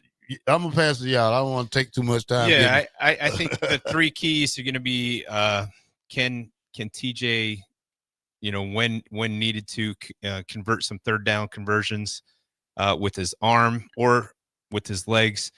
I think that's going to be a big key today. Once again, the weather shouldn't be an issue. I don't think there's any wind right now. I'm sure there always is at Memorial Stadium, some kind of wind. The gust, I think, is only as high as like 16. It shouldn't be too bad. Yeah, it won't be like the state championship games were on Tuesday. That was crazy. So I think that's key for me. Can we keep Iowa's defense on the field? We know that they're not a quick score offense, so we just need to keep their offense off the field by keeping our offense on the field. So sustain long drives. I think that's key. Obviously, number 2, stopping the run. We have to not give up the big play, right? I've said this every week. It's rung true every week, and it is. I mean, if we just not give up that big play, we'll probably have 2 more wins, right? At least, maybe 3. But don't give up the big play. And then I think Terrell's exactly right with special teams. Probably fairly evenly matched special teams wise. So not making a mistake in special teams, making them make a mistake in special teams. I think that could flip the game. So those are my 3 keys. Yeah, I'll triple down on the special teams. I mean, that's just Iowa every single year. If you're going to be a mess in the special teams, they'll take advantage of it. Just field position as well for Archie Wilson. Like, it helps when you got a punter who can walk left or right to boot that thing if they want to send pressure. Can Archie pin those guys in the back in their own 10? Iowa's not a team that wants to go 90 yards down the field in order to score. And, offensively, stay on rhythm on first down. You have to be good there. I think that's why that UCLA game looks so good, was you were looking at a lot of third and shorts. It let TJ Lateef, have the defense a little bit at their heels. If you get in some third and long situations, you don't want Iowa pinning their ears back whatsoever. And then just take care of the ball. I mean, this is a game, I think it'll probably be low scoring. If you're not taking care of the ball and not punching it in the red zone, which has been another issue for Nebraska, I think you get 21 points, you win this game. Yeah. But I don't know how many opportunities you're going to get to the red zone. When you get there, you have to walk away with points. All right, guys, we got a lot of games tonight. Ole Miss, Mississippi State. Who's that? OU, Kansas, Nebraska, Iowa, Georgia Tech, Boise State. Who that? Utah State. It's a lot of good games today, fellas. And then tomorrow, another more good games. Yeah. All right, that'll do it for us at the A1 Automotive. You got a score prediction for us? us? We got prediction. Oh, yeah. Let me see. Nebraska, 24. Iowa, 17. Yeah, I'm similar. I got Nebraska 20, Iowa 18. They're going to kick 6 field goals. Oh, we're pretty close, all of us. 21-17. All Huskers. right. Yeah, I think that's good. All right, y'all, that'll do us from the A1 Automotive pregame tailgate party. I'm Terrell Farley, and he's Todd Euler. Whoop, whoop. And we're out. Partner and Exterior Solutions for both residential and commercial projects across Lincoln and Omaha. With over 2 decades of expertise, they deliver everything your building needs, all under one roof. From roofing and siding to gutters, wall systems, custom masonry, and metalwork, Stonebrook handles it all with precision, safety, and professionalism. Take the worry out of your exterior projects. Choose Stonebrook Exterior, where quality, safety, and service come together seamlessly. Visit stonebrookexterior.com or call 402-438-5559 to get your free quote today. At Jimmy John's, we don't make sandwiches. We make the sandwich of sandwiches. We use fresh veggies because we don't hate salads. We just feel bad for them. We make our sandwiches exactly how you want because you're the one who's eating it. And we bake bread all day, every day because stale bread isn't bread. It's croutons. Sandwich history is written by the victors. Good thing we have legible handwriting. Jimmy John's, the sandwich of sandwiches. Order pickup or delivery on the app. MWR is dedicated to building attractive, affordable steel buildings that exceed your expectations. From commercial to residential to agriculture storage, steel buildings are cost-effective, attractive, and versatile. Plus, they're a lasting investment and an ideal choice. MWR uses Sentinel Building Systems out of Albion and can service you all over the state and region. If you have interest in a steel building, post-frame building, or fencing, give MWR a call today at 402-980-5273 or go to mwrbuildingandfence.com. The savings continue all November long at Elway Power Sports of Lincoln. They're extending their red tag sale with machines priced at invoice plus $300. That's it. No freight, no setup, no extra fees. Plus 10% off snowplow kits, 10% off fly motocross gear, and 50% off all in-stock road tires. Elway Power Sports of Lincoln has you covered all under one roof with a large selection of side-by-sides, ATVs, motorcycles, and personal watercraft at their 27th and I-80 location. They can't wait to get you set up for the holiday season. I'm Kirk Herbstreit, and today I'm eating Raising Cane's. Herbstreit's in the drive-thru again. Oh, hey, Kirk. What can I get you today? I want a solid bench of 4 chicken fingers that are real difference makers. Sprinkle cut fries with dynamic ridge patterns, Texas toast, and cane sauce with an air of smugness that comes from knowing you're the best. Now back to you, Todd. So the usual. Make Raising Cane's part of your game day lineup. One love. When the clock strikes 0 after every Nebraska football game, there's only one place to go for instant coverage. Tune in for the Husker After Party Postgame Show on 93.7 The Ticket for each game, win or lose. Call in with all your takes or text the show at 464-5685 and hear quotes from the players and coaches, too.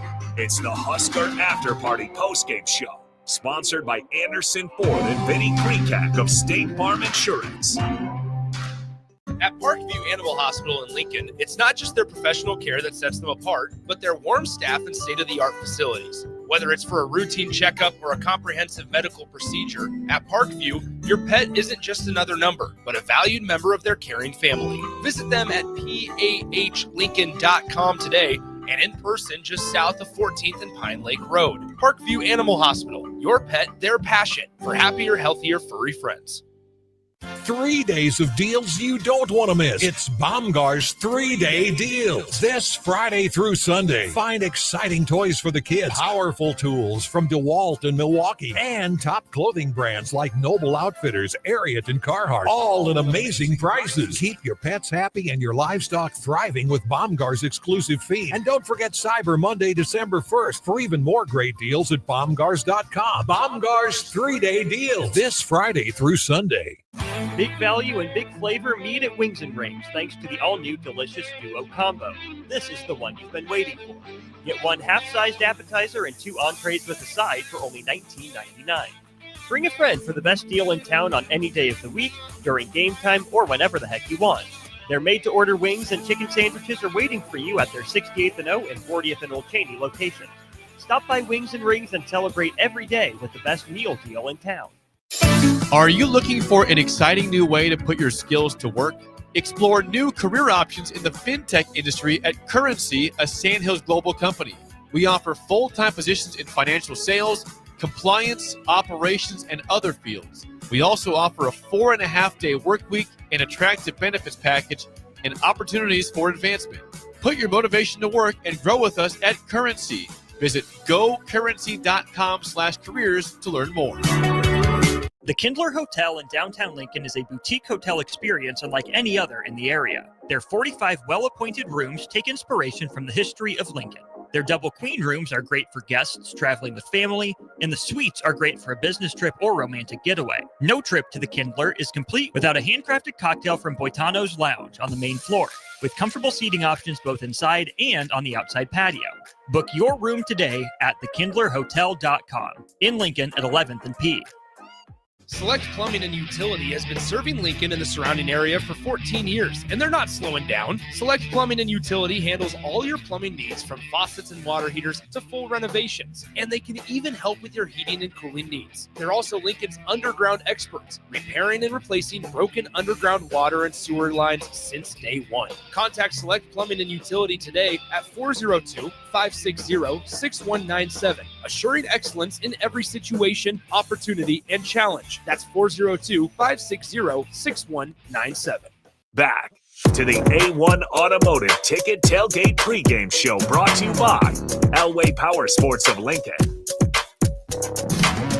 Hi, ladies and gentlemen. It's your boy Adam Carricker. I'm joined by Harrison, my son Jacob. All right, it's game on at Elway Power Sports of Lincoln, Nebraska's premier power sports dealership, stocking top models from Can-Am, Kawasaki, Honda, Polaris, CF Moto, Suzuki, Yamaha, Indian Motorcycles, Sea-Doo, and Triton trailers. Ladies and gentlemen, stop by their 27th and I-80 location today. This is the Ticket Pregame Show, Nebraska versus Iowa. All right, Jacob, you've joined us today. Obviously, Harrison's going to be here for quite a while doing his thing at the Ticket. I'm not going to ask the keys to the game. The keys to the game are running the ball, stopping the run, and not letting them jam it down our throats and back up our rear end. So my question for you is, we don't even have to stop the run. Will Nebraska be able to contain the run? I don't know. That's really. What do you think? What do you think the odds are? Greater or less than 50%? If I had to bet on that, I'm not betting for Nebraska. They haven't proven that they can do it. There's a chance. It's cold. You got to keep the pressure off of the freshman quarterback. So you have to run the ball with Emma Johnson, and then you got to stop the run. You just got to win the football game. Can we do that? If they're going to stop the run, what do you think is the biggest key to doing it? I think keeping them in the tackles. I think like the more guys that you have around him, the better chance you are bringing him down. But if he bounces it, like we saw versus Michigan, they had like 1 or 2 yards of like 65 or over. You got to be able to be a bodies to him. I think it's a great point because you talk about Michigan. Michigan had 3 runs of 30 yards or greater. I think it was 37, 54, 73. Why I remember that so off the top of my head, I could be wrong, is ridiculous. But every Big Ten game we've had so far this year, from Michigan to Northwestern to Penn State to USC, the only one where they didn't have a 30-yard run or 40-yard run or explosive yard runs, multiple runs in the game, was Michigan State, and Aiden Childs, the quarterback, still ran for 2 third-quarter touchdowns on us. So can we contain the run? And what I mean is, can we not allow the gigantic run? If they hit you for 3, 4, or whatever per pop, it's not a big deal. I mean, not every single time, but if they're averaging 4 yards or less, Iowa's probably not going to beat you. They're going to depend on us breaking down, making mistakes. Penn State. I've been in meeting rooms where this has happened. It's not like it's just happened to Nebraska last week versus Penn State. The first 8 plays of the game, Nebraska had a mistake, a mental error, a miscue. Now, just because I've been in meeting rooms where that's happened before, does that make it acceptable? No. That's how you get blown out by Penn State. That's how you lose to Minnesota. Well, that's how you get blown out by Minnesota. That's how, if we're going to lose to Iowa, we lose to Iowa. You got to be disciplined. You can't allow the big runs. You don't have to do anything amazing. Harrison, do you remember last year's game where we played Iowa with a walk-on third-string quarterback, dominated the first 3.5 quarters, and Iowa still won because they simply did this? We're just not going to screw it up, and we're going to wait for them to hand us the game. And then we did. Do you remember that? All too well. That's the game plan of Iowa. Iowa is the master of right when you get comfortable. That's when they get you. It happened just last week with Michigan State. Michigan State's got a nice lead. Relax a little bit. You get a special routines, one to the house, the next one to the 30. All of a sudden, Iowa, you look up, and I was in a position to win the game with 30 seconds left. That is the Ferentz game plan to a T. You've heard Dana talk about it. They look the exact same as when we played them 2001 in the Alamo Bowl. I forget which team he was coaching in 01. Do you remember? Was that Tech? Was that Oklahoma State? Was it I don't think it was West Virginia. They look the same. You talk to Butler. He's watched every game since 2010, he said in his press conference. And it's the same thing, just different names on the back of the jerseys. Iowa's not going to out-fancy you. They're just going to do what they do. They're not going to beat themselves. They're going to hit you in the mouth for 4 full quarters. And to follow up on what Harrison said, Michigan State outgained Iowa.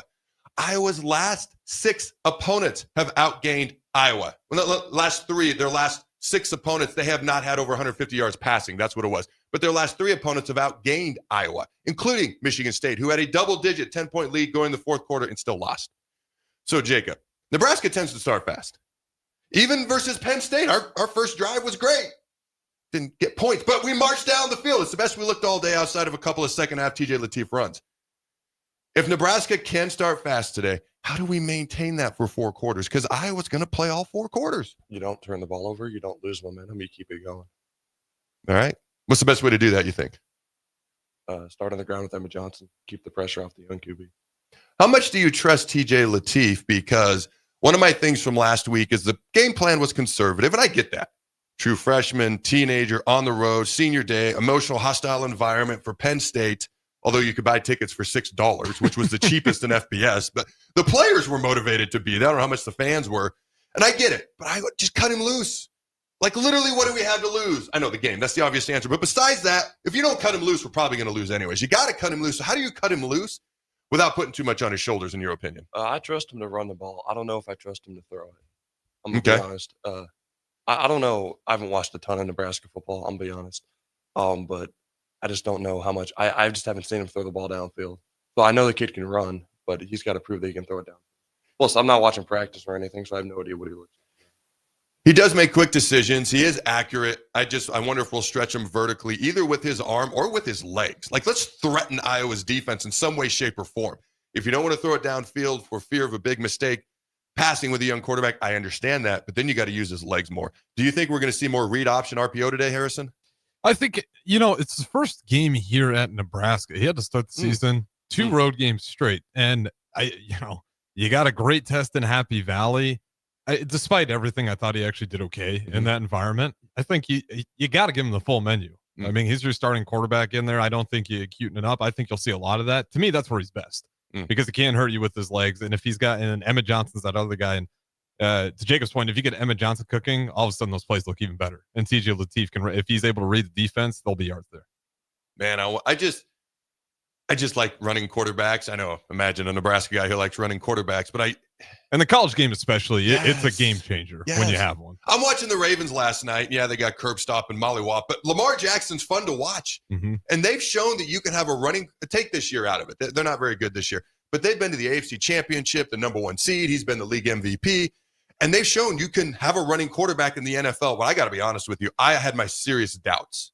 Every tackle up there's a mini car crash, and that's your franchise guy. And they've shown you can do it for years on end with a guy who's a little lighter in the britches, absurdly fast. So why can't we do the same thing at Nebraska? Do you think we'll genuinely see that more today, or you think they're going to play it close to the vest, a la Iowa?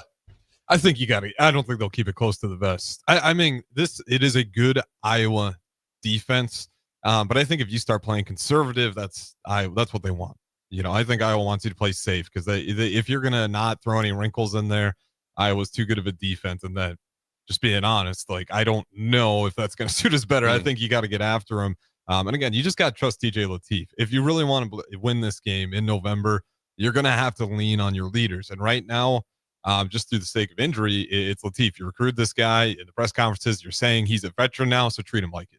Give him the playbook that suits him best. I don't think you have a choice. Like, I know. What do you have to lose? You have the game to lose. We're probably going to lose it if you don't trust TJ Lateef. So what do you have to lose? Special teams. Because the biggest difference from last year's team to this year's team for me, and I posed a question, I forget it was on social media where it was at.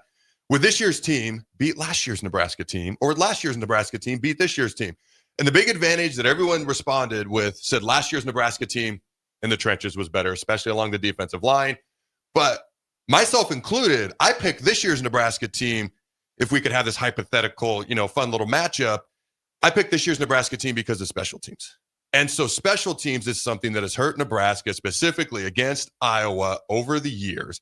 How big of a factor? And just so you know, Jacob, top 20 kickoff return, top 20 punt return, top 20 kick coverage, top 20 punt coverage unit in the country. The 4 major categories, all right? We're top 20 in all 4 categories. How big of a factor do you think special teams is today for the Huskers? Because Iowa's always had the exponential advantage up until this year, and they're still really good on special teams. Yeah, they got a returner who's averaging 20 on punt and kickoff. Is he number 1 in the country? Yeah. He's insane. Yeah, but the difference is they're playing a top 20 unit versus a top 80 unit. You know what I mean? So how big of a deal do you think special teams will be today? It always seems to be a big deal in Nebraska, Iowa. It always seems that's what it comes down to. But it's finally going to help us. Talk about how it might help us. Give us some hope. I hope it does. I hope it does. Do you think we see any trickeration today, whether it be a flea flicker for Nebraska, special teams, fake punt? I wouldn't be surprised. First play of the game, throw a little flea flicker in there or something, try to start it off with a bang. I wouldn't hate that. So what do you think of that, Harrison? Because if we're like, hey, we don't want to throw it deep. They do have a really good pass defense. One of the best in the country, Iowa. And if we're like, hey, let's use TJ's legs. Let's run Emmett. But we may not want to take too many chances over the top. You got to stretch them somehow. USC's best pass play versus us, the number 1 pass offense in the country, that night, their best pass play versus us was a flea flicker. What do you think we see some sort of trick play on offense today? I think on offense we might see 1 or 2. But, on special teams, I don't know if we need any trickery there. I mean, Eckler's done a good job of just, making blocking on special teams a cool thing to do. Yeah, I mean, if you just execute well there and just play it the right way, I think you can match up with Iowa's special teams and just do it, organically and see if you can get one, even if it's not to the house, get it in positive yards, remove some first downs that the offense might have to get. And then can you pin Iowa if you are punting, like, as opposed to trickery, like, all right, Wilson, like, can you have a big game here? Get Iowa inside the 10. I don't think Iowa's a team that likes to go 90-plus yards down the field. So you win that field position game. And if you need trickery, like, who knows? We might get to a point where the offense is really struggling that much where you have to throw something in there. But for me, the biggest thing is just on your natural special teams play, execute. And especially when you're kicking it. Because Iowa is going to want to hurt you there. And we've done a good job so far kind of filling up those lanes. That's going to be the biggest thing. And luckily, to your point, I think Mike Eckler, best offseason hire that we had. I mean, he is – we hear it a lot of guys that are, X, Y, and Z, and they can do all these things for the program, and then they get here and, most of the times at best, they've just barely met those standards or fallen short. Eckler's actually exceeded them. Yep. So big game for Eckler, and I like it. If we had last year's special teams, I feel really sour heading into this one. Dad, yeah, I know how to attack their offense, which is stopping the run. But how do you attack this defense? That's one of the best in the country. So a couple of things. I think he makes a great point on special teams. Let's just do what we do. We're really good. I do think at some point you've got to do something off. If you're struggling, you might have to do something offensively because you watched Penn State last week. You watch USC. They had like 8-9 guys in the box. Their attitude was you're either going to run it or you're going to throw it within 10 yards of the box. Like we're right here. So you've got to do something to stretch them vertically. Even if it's just, you can just run power right. I don't even freaking care. Play 1, play 2, play action deep over the top. Just do something. Or you can try some sort of, I keep coming back to the flea flicker because that USC play pisses me off. But something. You can do a reverse pass. You can do a throwback. You can do something. You just got to be through the air because we're going to try to threaten them on the ground with TJ's legs. You got to do something through the air to back them up a little, make them feel a little bit threatened. Their offense, I'm not going to lie to you. I'm going to live and die with 8-9 men in the box. They do not have a good pass offense. They do not have great athletes out on the wide receiver position. We have one of the top elite pass defenses in the country. Our run defense is the inverse. Their run offense is the inverse of their pass offense. We have got to load the box, and by God, if they beat us over the top with a pass, I'm going to be pissed. But you have to do something to stop what they do best, and we struggle to stop, and that is you got to load the box. You got no choice. Do you think we have such a good pass defense because no one throws the ball? So I think everyone runs the ball on us, to be honest with you. Is that what you mean? That's what I'm saying, because nobody throws the ball because they're running it. So it's hard to accumulate pass yards when they're not throwing the ball. You make a fair point, but I come back to USC. They were the number 1 total offense in the country, the number 1 passing offense in the country. And yeah, they ran the ball for 200 yards on us. They averaged 202 yards rushing coming into that game. Mm-hmm. That was actually just their average, as much as it sucked for us to watch them do that. They threw for 135, which is well below their season average. That was the game where I was like, all right, we got a good pass defense. We got to address the run defense. Yeah. That was what solidified it for me. All right, we got about 2 minutes left. Final keys to the game, aside from stopping the run, and I know you already gave your official prediction. You can give it again, but go ahead, Jacob. Start with you. On my prediction, And your final keys that don't have to do with stopping Iowa's run game. Anything else? Well, I think we said all the keys. I think just obviously stopping the run, which we already said, but just finding some way to attack this defense, but keeping it off Latifi, and just you got to be aggressive without having turnovers. I think is the biggest important thing. My score prediction, I'll go 10-13 Iowa, field goal late. So in his defense, he is not aware of the last two. Are you aware of the last two scores, Nebraska versus Iowa, and how they ended? Are you aware? Yeah, field goals. And the score? Yeah, well, not the scores, but I know they ended in field goals. So the last two games were 13-10 with a walk-off field goal, just so you know. You didn't know that? No, I did not know He's that. blameless. He's innocent, ladies and gentlemen. Is that still your final prediction? Yeah. I love you, but wow. Okay, Harrison, what do you got? Yeah, I think it'll be a low-scoring affair. This might even be too generous on points, 21-17. Okay. But that's going to come down. Nebraska, when you get to the red zone, you have to get points. You're not going to get a lot of opportunities with this Iowa team. At least that's the way I'm seeing it. So if you do get there, score, period. It's a great point. We've been better in the red zone. We're still not what I would call very, very great red zone offense. I mean, we're dead last in the Big Ten red zone defense, by the way. Dead last. That I did not know walking into this one. So, final keys. Not having to do with stopping the run. Bow up, because they're going to move the ball on us. Mm-hmm. Bow up, force field goals, not touchdowns. Inversely, when we get in the red zone, we got to score more touchdowns than field goals. My final prediction, I've thought about coming off of it no less than about 13,000 times this week, but yet here I am. I'm going to stick with it. Nebraska 20, very close to you, Harrison. Nebraska 20, Iowa 17. I got one more thing. Score more points than them. Just one? Yeah. That's all we need. One It's more not that point. hard. Why can't we do that? All right, ladies and gentlemen, don't go anywhere. We'll be right back. Fall is here, and so are cooler temps, darker evenings, and slick roads. Is your vehicle ready for the change in seasons? At A1 Automotive, we've got you covered. From tire checks, brake inspections, batteries, and heater systems, we make sure your car is road ready for the Nebraska winters ahead. Don't wait until the first frost. Schedule your fall car care checkup today and drive with confidence all season long. A1 Automotive, always honest answers. Are you looking for an exciting new way to put your skills to work? Explore new career options in the fintech industry at Currency, a Sandhills global company. We offer full-time positions in financial sales, compliance, operations, and other fields. We also offer a 4.5-day work week, an attractive benefits package, and opportunities for advancement. Put your motivation to work and grow with us at Currency. Visit gocurrency.com/careers to learn more. The Kindler Hotel in downtown Lincoln is a boutique hotel experience unlike any other in the area. Their 45 well-appointed rooms take inspiration from the history of Lincoln.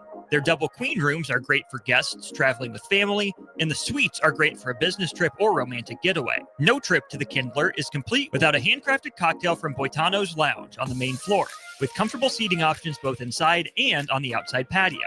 Book your room today at thekindlerhotel.com in Lincoln at 11th and P. Nebraska farmers, harvest is here and every gallon counts. That's why Sapp Brothers Petroleum launched the Go Big Red Fuel Giveaway. When you contract your fuel with Sapp Brothers, enter to win $1,000 in fuel credits. As Husker Country knows, the only thing stronger than the roar at Memorial Stadium is the drive of a farmer putting food on the table. Fuel your farm with Sapp Brothers Petroleum and enter to win $1,000 in fuel credits. Visit sapbros.net today. Sapp Brothers Petroleum, fueling the heartland. Go Big Red. Hey there, this is Paul Scheel, owner of High Electric. I want to thank our friends and loyal customers and introduce High Electric to those looking for a new electrician. We've been serving the Lincoln and Omaha area for over 30 years, from design to install, upgrades, and repair. If you are a homeowner or a small business needing some electrical work, call us at 402-466-6606 or check us out at hyelectric.com. We look forward to hearing from you. It's the best time of the year to order a new John Deere self-propelled windrower from Landmark Implement during the early order program. Hay harvest is a race against time. Order a new John Deere self-propelled windrower to harvest your hay quickly and efficiently while promoting quick dry down for quality hay. Now is the time to lock in the best price of the year. Contact your local Landmark location for full details on a new self-propelled windrower and experience the Landmark difference. Things that impair you come in many different shapes and sizes. Some are the shape of beer and liquor bottles. Others look like cigarettes but aren't cigarettes at all. These are the things we know impair us, the things our parents warned us about. What we're not always aware of is our new prescription or the over-the-counter medicine we picked up just for allergies or a bad cold. See, it doesn't just matter how much of a substance you take. If you are impaired, driving is deceptively dangerous. Don't drive impaired. Paid for by the NDOT Highway Safety Office. Husker fans know when you work together, great things happen. At Cornhusker Bank, they're more than your financial partner. With 5 locations in Lincoln and 1 in Omaha, they're your neighbors, your teammates, and your biggest fans. Whether you're saving for your first home, planning your future, or growing your business, they're right here in Nebraska to help you move forward together. Visit cornhusker.bank to learn more. Cornhusker Bank, member FDIC. Doing life together. 3 days of deals you don't want to miss. It's Baumgar's 3-day deals. This Friday through Sunday, find exciting toys for the kids, powerful tools from DeWalt and Milwaukee, and top clothing brands like Noble Outfitters, Ariat, and Carhartt, all at amazing prices. Keep your pets happy and your livestock thriving with Baumgar's exclusive feed. And don't forget Cyber Monday, December 1st for even more great deals at Baumgars.com. Baumgar's 3-day deals this Friday through Sunday. Stonebrook Exterior is your trusted partner in exterior solutions for both residential and commercial projects across Lincoln and Omaha. With over 2 decades of expertise, they deliver everything your building needs, all under one roof. From roofing and siding to gutters, wall systems, custom masonry, and metalwork, Stonebrook handles it all with precision, safety, and professionalism. Take the worry out of your exterior projects. Choose Stonebrook Exterior, where quality, safety, and service come together seamlessly. Visit stonebrookexterior.com or call 402-438-5559 to get your free quote today. When the clock strikes 0 after every Nebraska football game, there's only one place to go for instant coverage. Tune in for the Husker After Party Postgame Show on 93.7 The Ticket for each game, win or lose. Call in with all your takes or text the show at 464-5685 and hear quotes from the players and coaches, too.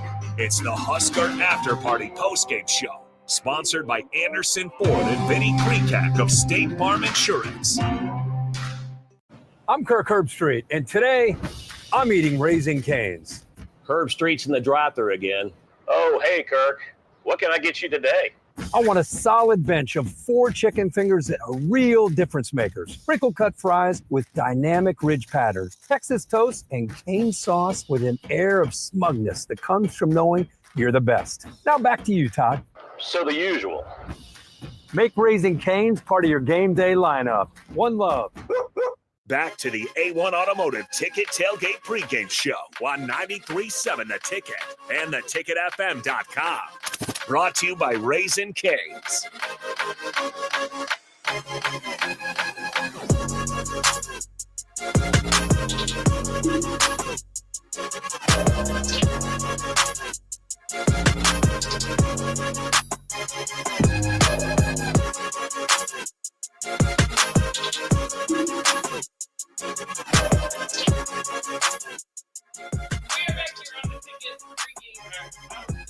What is it? The A1 Automotive Ticket Tailgate Pregame Show. I don't do too many of these. I'm Jake Bachman here in the studio.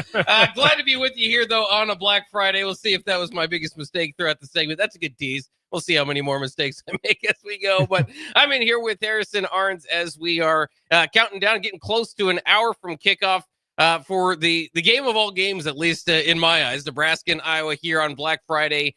Big game for Nebraska. Some have kind of posed it, and I think there's some truth to it. You get to kind of decide today if your season is a success. I wouldn't go success or failure, but I would say success or more questions. Yes, or kind of staying pat. Now, Nebraska did, as we all know, already achieve 7 regular season victories. They did not do that last year. They haven't done that since 2016, so that is at least an improvement in that way. But it would really feel a little bit like, not a giant step forward, not the leap that everybody wanted from Matt Rule in year 3, but maybe just kind of falling forward, especially if you lose 3 out of 4 down the stretch and still continue to can't beat Iowa. And that's where we are today. I was interested. I was listening to you, Harrison, and Adam, some of the guys talking about this in the previous segment. It's just so interesting, specifically if Nebraska needs to kind of similar situation as last week. You get down fourth and short. You're in field goal range. You know what Kirk Ferentz would do, and you know what he will do. Yep. Do you try to out Kirk Ferentz, or do you try to push forward? And you know, I'm not one of those guys that looks back at that last week, and you know, it certainly could have changed the momentum of the game. Of course, talking about the 4th and 1 stop there at the goal, and then well, I guess it was 4th and 2 because they went 98 yards and really kind of set the tone for the game. I think you've got to trust your defense to defend 98 yards more than likely, or if your defense has a little bit to it at the beginning of the game, you're going to get good field position out of it either way. So, you know, I don't dissect that too much, but it always like that very name comes right to my mind is, okay, what would Kirk Ferentz do? Because you always know that he would generally kick a field goal. Now, they've been a little bit more daring, I should say, with their new offensive coordinator, Tim Lester, but not by much. And it's funny, too, because I saw, you know, they've got like the 121st ranked pass offense or something in the country. And I saw one of their writers saying, if we could just have a Mark Gronowski every year, we would be in a good spot. Like they don't ask for a whole lot from their quarterbacks, but it is, I wouldn't say a clash of styles. Nebraska certainly kind of leaned into Emmett Johnson and running the ball here down the stretch. I think that's going to be pretty good strategy today with the cold and everything we see there, young quarterback and TJ Lateef. But it is just so interesting to see this every time. And then the other part of that segment that I caught that I thought was interesting is how many chances or do you want to take or are you going to keep it cool? It's kind of interesting because Iowa has beaten Nebraska, of course, 9 out of 10 times. And more often than not, they just wait for Nebraska to make a mistake or 2 or 3, depending on the year. And that's every team they play. that's the Iowa recipe. I was saying with the character. It's like you go look at the Michigan State game last week. One of the most glaring examples, obviously, Michigan leading by 2 scores, heading into the 4th. And Iowa does this every time. As soon as you just kind of, all right, we got a nice little lead here. You relax a little bit. And all of a sudden, big special teams play, turnover, special teams play. And it happens every time. A minute left, Iowa has the ball, and you're like, oh my God, they're going to get a field goal. They're marching towards the field goal. We might not get the ball back. And, that's how we get to these 10 to 13 scores all the time. It's just, and that is the Ferentz way. We'll play conservative until you guys mess up. And even this year, when they're not conservative, it's not crazy. They'll go out there in a spread set and see, well, how many people are in the box? Not a lot. All right, quarterback keeper, just run forward. Yeah. That's how they almost beat Oregon. So it's when you get to that kind of stuff and how aggressive you want to be. I like a conservative style game, and you can follow the numbers in the analytics. But what is your team doing up until that point? Is your team have any sort of momentum? Does it make sense to try to go for it when you've been struggling? And that's kind of where I've been big on, especially for this year's team, take the points. Yeah. I've seen us in a lot of these situations. We got stopped on a 4th and goal, 4th and inches by Houston Christian. It's not been good for us when we get in these situations. So if you got an opportunity to take the points, again, first team of Iowa, I don't think Iowa's a very high scoring offense. Just it's okay to play a little bit of Ferentz ball in this one. See, that's what I think so too. I mean, again, you've lost these games 13-10 each of the last couple of years. Might be somewhere in there. And then, to your point, that Houston Christian is a very good example of Nebraska has been pretty rough on 4th and short. Now they've tried their 4th and short, 3rd and short, whatever it is. They just don't have.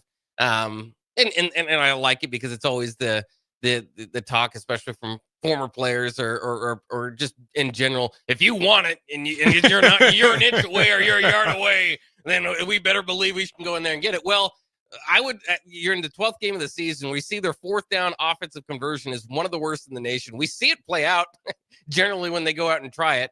They've got that Harburg package, which really hasn't done a whole lot, doesn't make a whole lot of sense anymore. I've been with TJ big Lateef fan, not a fan of that since day one. Yeah. And it's not because Harburg's a bad player. It's just like, if I'm the defensive coordinator, red flag.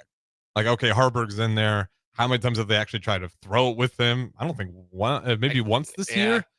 It's not enough trickery there going on when you put Harburg in the game anymore. I just do not like that package. Use him as just a straight up tight end. He's a good enough athlete. The cute stuff with him, it just hasn't worked like whatsoever this year. And even on special teams plays, we've tried to get him there. Can Harburg run it in on a fake punt? It just has not worked whatsoever. When he's in there, teams notice.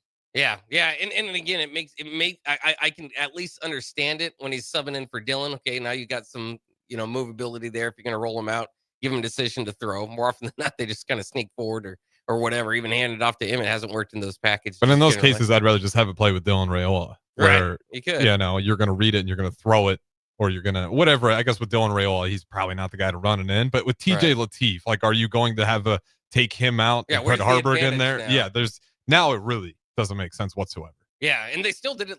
They still have been doing it the last couple weeks. So we'll see if they change their mind. Maybe that's just the package they run going into the season, and that's what they're going to stick to. Harburg altogether probably hasn't had the biggest season at tight end. Has been a pretty good blocking tight end, I would say, and there's a potential there. But neither has Luke, and Luke started off really great, and we just kind of struggled to get the tight. Once again, it's a well-known complaint, especially around here. Get the tight ends involved. Yeah. Which is, again, a little bit crazy that it's happening now when you have your young quarterback in the game. Mm-hmm. Generally, a young quarterback can rely on those tight ends even for, shorter routes. He can barrel forward. We've certainly seen Luke do that before, and I think he's had 2 games now without a reception. Part of that, maybe I've noticed a little bit, they're kind of keeping the tight end a little bit more in to protect for pass protection. But, that's not every play. So, They need to they definitely need to get Luke Lindenmeyer involved today, or Heinrich Harburg. I mean, one or the other, but definitely Luke's been the primary target there at tight end. And again, it just comes down to it. And it's funny because we could frame all this stuff and say, well, you're going to get Iowa at the end of the year. Well, here it is. I mean, Iowa's going to use their tight end. They're one of the best. They're tight end basically across college football. And so, that's going to be a big part of it today. But I'm just so intrigued by it because it's Nebraska. You do get caught into, do you want to try to out Iowa, or can you do something different? You want to play at your game pace.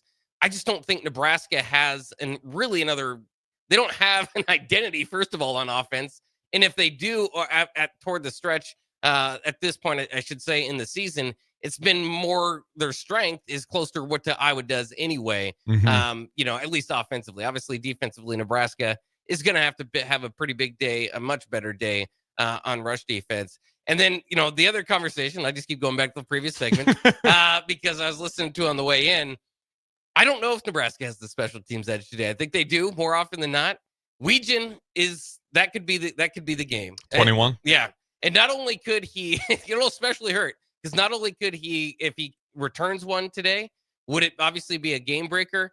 It will all but finish it. He will be the Johnny the Jet Rogers returner of the year. He might already be, but that might happen here today. And he, to me, is kind of the key on offense or on defense for Nebraska to look out for too. Moulton out of the backfield, he can, he's going to do his work. He's going to get a lot of carries. Obviously, Gronowski, we've seen games where he runs for over 130. I don't know if we've seen games where he passes for over 130, but no, I mean, they rarely. I mean, it is not a throwing offense still. Yeah. They have a quarterback that can move. That's the only difference. I mean, that's quite literally it. It's the same Iowa team with a quarterback that can run a little bit more. And he really struggled passing early in the season. He's kind of gotten into it a little bit. The wide receiver, Gill, he's kind of their best wide receiver. But it's just the typical Iowa thing. Like, I both expect him to make a big play and have a big drop today, because that's kind of what has been that. If you watch Iowa football, that's kind of what goes on there. So, well, it's funny too. And I don't know if you caught character not last segment. And I was reading some of the Hawkeye reports throughout the year. I'm always curious. It's like, they're fired up. They're like, wow, we got a quarterback. And it's just kind of ironic because it's like, all right, low bar. I mean, if that's what it is. But to their point, I mean, that's all you kind of need with Ferentz. You don't need to have a quarterback who can throw it down the yard if you got an offense that's able to kind of just stay in rhythm. But I want to ask you, with the special teams play, what is the goal for Nebraska in this one? If you think that Iowa still has the edge, what does Nebraska need to do on special teams? Well, I think the biggest thing that does pop into my mind is stop Weegen, because I mean, he is dynamic. He might be the best, again, returner in the nation. So they really need to dial down on that. Do we need a special teams explosive play in order to win this one? I mean, it could certainly swing a game. And they've got the guys that maybe could do it in the return game. But the other part that you think about and that I can't help but think about is that Iowa's won this game, again, 9 out of 10 times, and 4 of those times have been on game-winning field goals. Well, the last two, 10 to 13. Yeah, in the last 2. Duncan's already done it before, so he'll be out there. And Iowa's already, I think they've got 3 or 4 game-winning drives this year as well, kind of in that same category where he's hitting game-winning field goals. Did the same again last week against Michigan State. So, again, it's kind of about it's going to be an Iowa football game generally. Now, I did go to Iowa, Minnesota, expecting an Iowa football game, and that one turned on 41-3. And the problem with that, of course, is the transitive property when Nebraska was just coming off 24-6 loss to Minnesota and looked out physical and out tough. And then Iowa just completely made Minnesota look like the weak team. And of course, there's been enough time that's passed. Again, Nebraska maybe has rebounded in certain ways, certainly from that Minnesota game. And I was coming off that Michigan State game. So part of it's just trying to figure out how much Iowa could potentially be on a roll.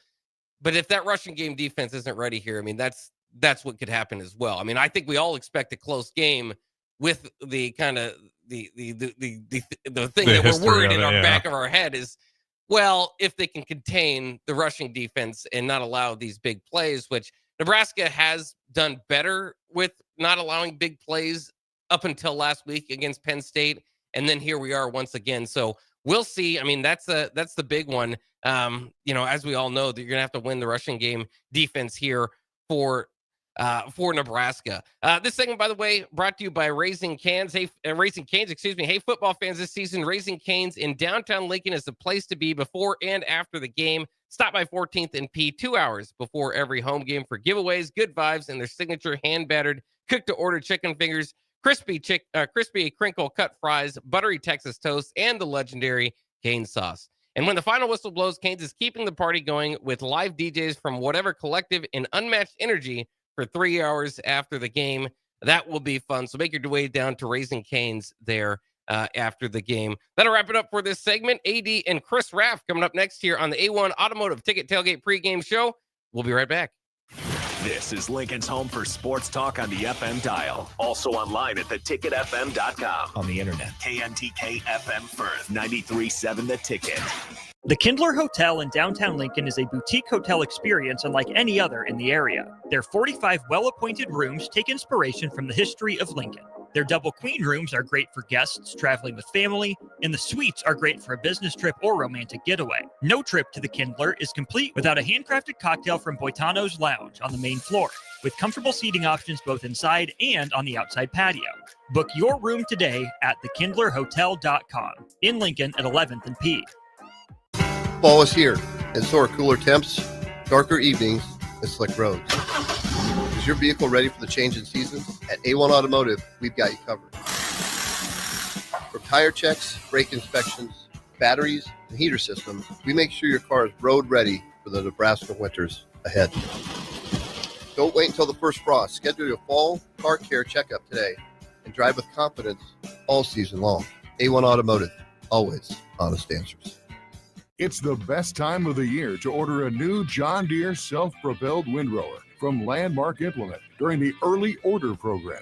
Hay harvest is a race against time. Order a new John Deere self-propelled windrower to harvest your hay quickly and efficiently while promoting quick dry down for quality hay.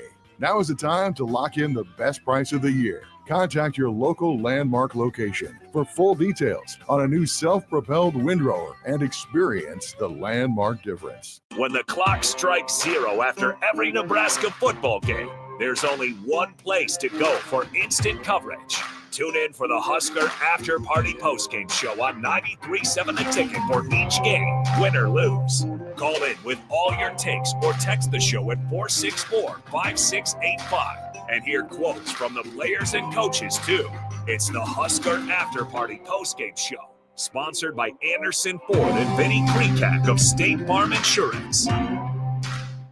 The savings continue all November long at Elway Power Sports of Lincoln.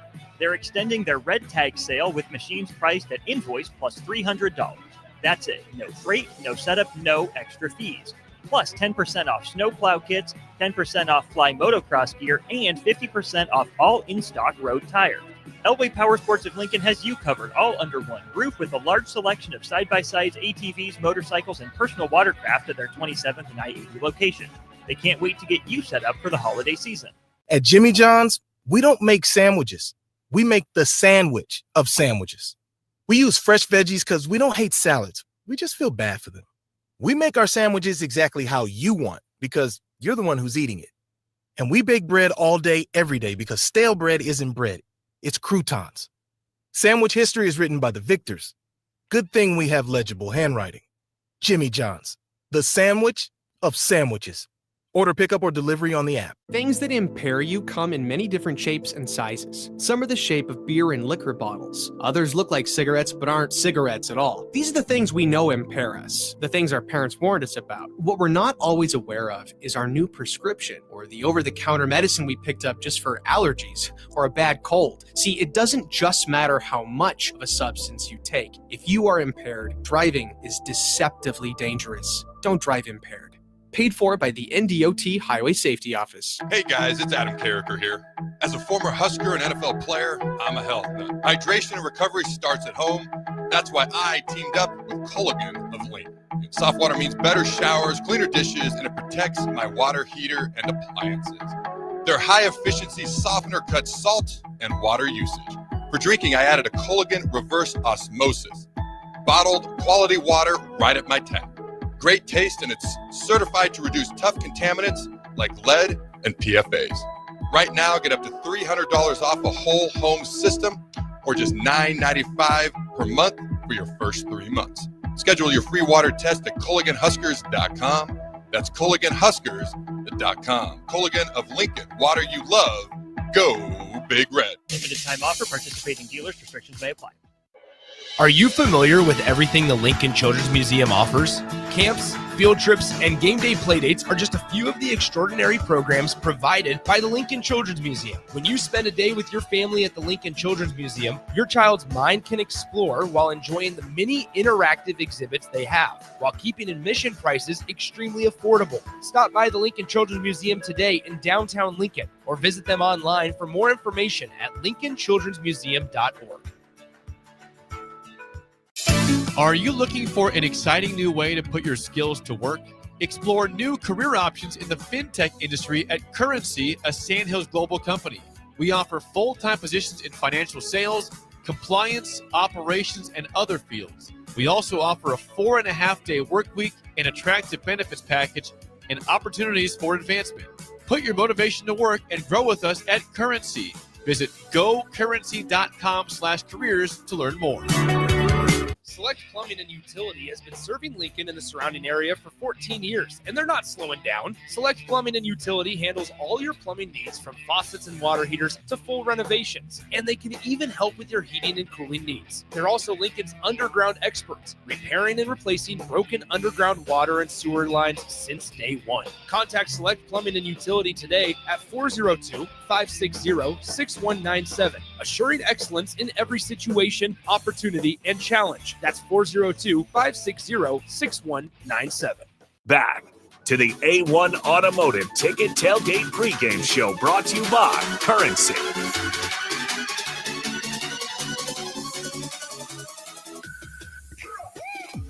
All right, folks. Happy Thanksgiving. I hope you all had a wonderful Turkey Day. Some of you will be celebrating today. Some will celebrate tomorrow. Bach and Rav, I think people kind of celebrate the next week, give or take, with family commitments and in-laws and different parts of the country. Rav, welcome in, brother. Thanksgiving to you, man. Good morning. Good morning. I'm still full. It was way too much food yesterday. Yes, indeed.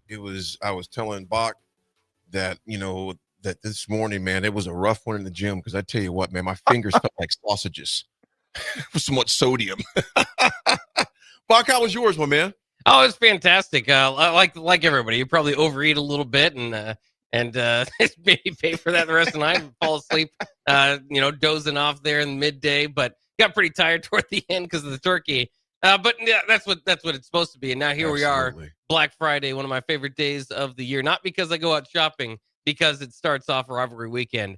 tradition unlike any other. Borrow a phrase there, but I love it. I remember a couple years ago they're talking about, I think it was under I-Course, maybe moving this game off of Black Friday, and I was glad the Husker Nation stood up and said, absolutely not. Yeah, I was glad they did the removed him. Yeah. Rather than the game. And nothing against Sean I-Course, but I'm like, about messing up the doggone tradition here, Sean. I like Sean, good dude, but it's like, no. We're like, as soon as he mentioned that rap, people were like, man, I'm about to slap the teeth out of your mouth right now, mentioning something like that.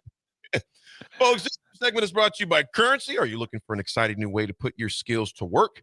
Explore new career options at Currency, hiring a full-time positions in financial sales, compliance, and other fields. Apply today at gocurrency.com. As you mentioned, Bach, we all know what today is. We see the black and yellow, which it hates. As a Steelers fan, it pains me to see that Iowa fans wearing that, but it is what it is. It's game day, man, and they're going to be kicking off just in about an hour. I know 11 o'clock kickoff by the time the TV and everything, about 11:08, 11:09. Raph, initial thoughts on this game. If there's one word to kind of kick off this conversation, what's one word that comes to your mind with this game? Pride. Elaborate. Just think this is a game for Nebraska after being, pretty much embarrassed last week against Penn State, where they can come back and, last week we talked about narrative. I think now this is just about pride and toughness. I completely forgot about last year. Nebraska came out, didn't shake hands on the 50-yard line before the game with Iowa. This is one of those games where you forget about all that side stuff, the talking, the chirping, whatever. And this is where you go between the whistles and you show that you are, you have some toughness and you have that pride. It's one of those things. This is going to be an old-fashioned type football game today. I would assume it's going to be a lot of power football. Not sure. Is it windy there today or just chilly or? No, there's not much wind at all right now, but I don't know about the stadium, but downtown, Bach, there's not much wind blowing at all. In fact, there's not a stitch of wind downtown right now that I can see. So this is just one of these old-fashioned type. We know Iowa. I mean, we know what their game is. They're not gonna deviate from what they do. They're a power football team, and that's what they're gonna bring at Nebraska. And now Nebraska's got to show that they can stand up to it. Bach, what about you, man? Just initial thoughts. Everything going into this game. We know the history. I think the last time we beat them here was it 2012 or 11. Oof. Yeah, I think it was like 2012, 2011. So it's been a while since we've beat Iowa in our own field as far as that goes, man. You got 19 seniors that'll play their last game at Memorial Stadium, so everything that goes into that. We know the tradition of this game. The past 2 years, it's been 13-10 final scores. We know who's won it as far as they go, walk-off field goes, guys blowing kisses to the stage. It just even make me think about that. Just pisses me off. But nevertheless, Bach, what's kind of your one word for this game and why? Oh boy, put it down to a word. I mean, I don't know if it's a word, but finish strong. I mean, I think that's what Nebraska needs to do here is finally get a win past Iowa. It can really change the narrative, I think, for what this season is. And Sipple kind of wrote an article about that and had some people talking this week about what impact this game will have on kind of the legacy of the season, trajectory of the program, all that sort of stuff. And I think it's pretty heavy. I mean, obviously you can't erase those what we saw against Minnesota and Penn State. There's going to need to be some things addressed. But again, there's so many monkeys on the back of Nebraska's program that I think you just kind of take them. You'd love to be 13-0 and go to the win the Big Ten and go to the playoffs. I get all that, but sometimes part of this kind of rebuilding of the program can just be just battling some of those things, getting those off your back. And one of those has been Iowa football, beating Nebraska, spoiling their season one way or the other. Obviously always going into the offseason saying what could have been. I think there's in this 1-9 stretch, which is crazy. The last 10 games, Iowa's beaten Nebraska 9 times. I don't think anybody would have believed that, obviously, 30 years ago. Right. But even entering the Big Ten, it was just astounding. But they've been all these close games, and you're just more often than not, and sometimes game-winning field goals 4 separate times. I think twice it's ended Nebraska's season as far as not getting to a bowl game. So there's plenty there for Nebraska. I mean, as far as motivation, it is all in front of them today, and so I think that's what it is. I mean, I think if you finish 8-4, you beat Iowa. Yeah, I mean, impressive. Victories over Cincinnati, Northwestern, Iowa might not be the goal coming in, but those are three, bowl teams. Nebraska hasn't done that in a couple of years. Win that many games against that type of opponent. You finish off 8-4. You win some games in November. That's been a big problem for Nebraska as well, and beating Iowa. I just think there's a lot potentially out there for here today where Nebraska can say, you know what, we did take a step forward this season. Bach, like you mentioned, they don't need, if this team shouldn't need any motivation in regards to playing Iowa. They know what happened. There are some seniors, those 19 seniors on this squad have seen a lot.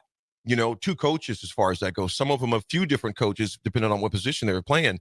And it's like, if you can't get up for this game, there's an issue.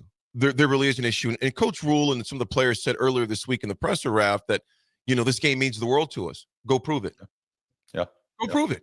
Like you mentioned, Raph, have that pride. And like you just mentioned, Bach, right there, they know the narrative. They know the type of style of offense, the type of game that Iowa plays. It's, again, discipline and a patience philosophy is what Kirk Ferentz and company have. Iowa's not beat themselves often. They just don't do it. Fewest penalties in the conference almost every year. The fewest penalties in the conference every year. That goes to that first point. Very disciplined. They have a patience philosophy. They're very slow. They're methodical. They use the punt as a weapon. Think about that, you guys. They use the punting game as a possession, as a weapon, and their field position as a strategy. It's not a consequence to them. They look at that as a strategy, and then they play the long game. Raph, I was telling Jake earlier this week that reminds me of the old school IBM stock, Bach, to where it's not going to that stock is going to play the long game. That's what Iowa does. They survive for 3 quarters, Raph, and then they thrive in the 4th because they're going to wait for you to blink. And when you do, they're going to punch you like we talk about all the time with Nick Swim on the show. They're going to throat punch you, and the time is going to cost you the most. That's the things Nebraska can't afford to do. They have to play disciplined football today. Raph, offensively first, and I'll go to you, Xbox. Raph, what are the two keys for Nebraska offensively today? First, as always, get Emmett Johnson involved in the game early and often. And then I'm going to take this one from my dad. Maybe he's listening right now. Look out for Carter Nelson today. If you look back at the last week's game against Penn State, Carter Nelson was running open on several routes. So I'm saying look for Carter Nelson today to make an impact. What about you, Bach? Yeah, I mean, like you said, I think Emmett Johnson is the big one. I'm interested to see if they can get TJ Latif's legs going a little bit. That was one thing that I thought they could have done against Penn State. They didn't do. Mark Gronowski himself against Penn State had, I think, 120 or so yards. Nico Iamaleava had 150 against Penn State. And you want to do that. You want to, I guess, take a little bit off the shoulders of your young quarterback, I suppose. But they don't really have a whole lot of options here when you're scoring 10 points a game. You need to get something going. Of course, he scrambled and got that touchdown last week. I just think that's a weapon that they could use a little bit today without really thinking about, well, what's it mean in the long term? How are we developing?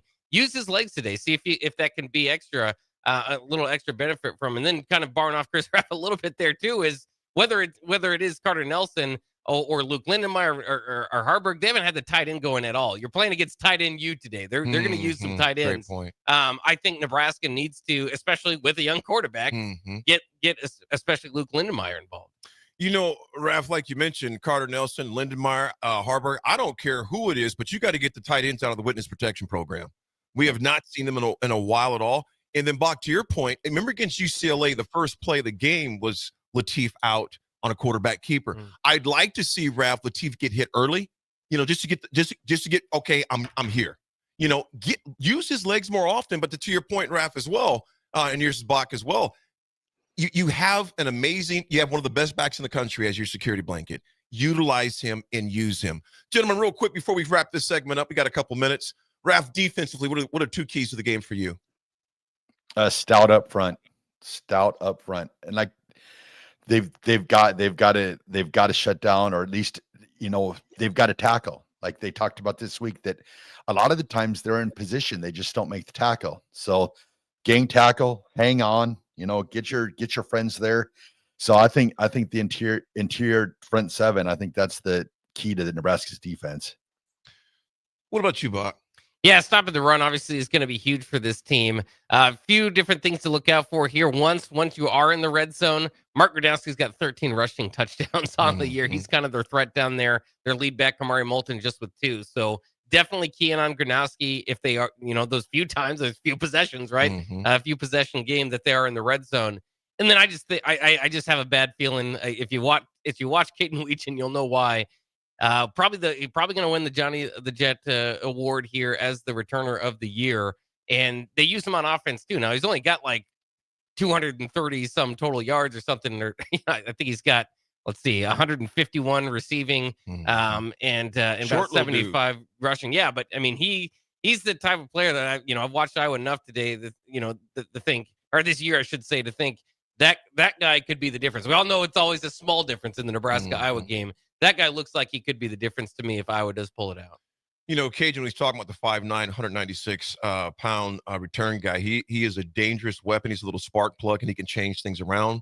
It goes in the point. And obviously, Gronowski can hurt you with his legs. And Kamari Moulton, all those guys run hard. But one thing offensively they do well, something we struggle with, is they get to the outsides on those outside zones play. So our defensive ends, and we've talked about this throughout the year, are going to have to hold the edge and set the corner. They have to set the edge. I mean, if they don't, there's going to be issues. And as far as that goes, Raf, Iowa's offensive line is just as good, if not better, than Penn State's, and they're more disciplined. They don't make a lot of mistakes. And this team quietly every year sends tight ends and offensive linemen to the NFL. You watch this NFL game this weekend, I guarantee you're going to hear one guy or a few, University of Iowa. They're going to be a guard or a tackle or a tight end or something of that nature. With that being said, Raf, kind of my keys for the offensive two sides, you know what? Feed Emmett early and often and get the tight ends out of the witness protection program. I'm going to say a third right here, too.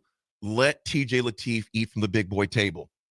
I mean, there's no need. And obviously, that comes down to the line play because we can say what we want. If the line's not blocking, it's hard to eat from any menu if you don't have time as far as they go. If you can't pick up utensils, it's hard to cut up the food and cut up the defenses if there's no time to do that. So they'll have to do that. He's like, Brooke, I ain't got my fork yet, so give me some time to get my utensils. Defensively, I've said this for the past 11 weeks. We've all said this in some shape or form the past 11 weeks. You got to play disciplined football and play with some pride. Play with some pride. This is your last, for those 19 seniors, the last crack that you got at this team. Who has owned you? Play with some pride. Raf, score predictions before we close. 2017 Nebraska. 2017 Nebraska. Bach, what about you, my man? Yeah, I mean, I don't think this is going to be a high-scoring game. Kind of in that same category. In fact, I'll just flip it. 2017 Iowa. I am baked. I'm just going to pretend like I didn't hear that. But nevertheless, I'm going to say Nebraska 17-14. I think it's a low-scoring game. If Nebraska can do the things that they're capable of doing. Talent-wise, Nebraska has more talent. That's a given. But are you going to play discipline and you're going to play with conviction and pride? That's yet to be determined. Before we get out of here, 2 Rip to Quit, 11 miles per hour wind right now. 2 Rip to Quit, stay warm out there. Bubba, you're right, man. Blank Iowa. I hope Nebraska blanks Iowa as well as far as that goes. Folks, we got Raf in Huntsville. We got Bach here in the mothership. We are out. Next up to come up is going to be Harrison and Jake to talk some more pregame on the A1 Pregame Auto Show. We'll be right back. Fall is here, and so are cooler temps, darker evenings, and slick roads. Is your vehicle ready for the change in seasons? At A1 Automotive, we've got you covered. From tire checks, brake inspections, batteries, and heater systems, we make sure your car is road ready for the Nebraska winters ahead. Don't wait until the first frost. Schedule your fall car care checkup today and drive with confidence all season long. A1 Automotive, always honest answers. The Kindler Hotel in downtown Lincoln is a boutique hotel experience unlike any other in the area. Their 45 well-appointed rooms take inspiration from the history of Lincoln. Their double queen rooms are great for guests traveling with family, and the suites are great for a business trip or romantic getaway. No trip to the Kindler is complete without a handcrafted cocktail from Boitano's Lounge on the main floor, with comfortable seating options both inside and on the outside patio. Book your room today at thekindlerhotel.com in Lincoln at 11th and P.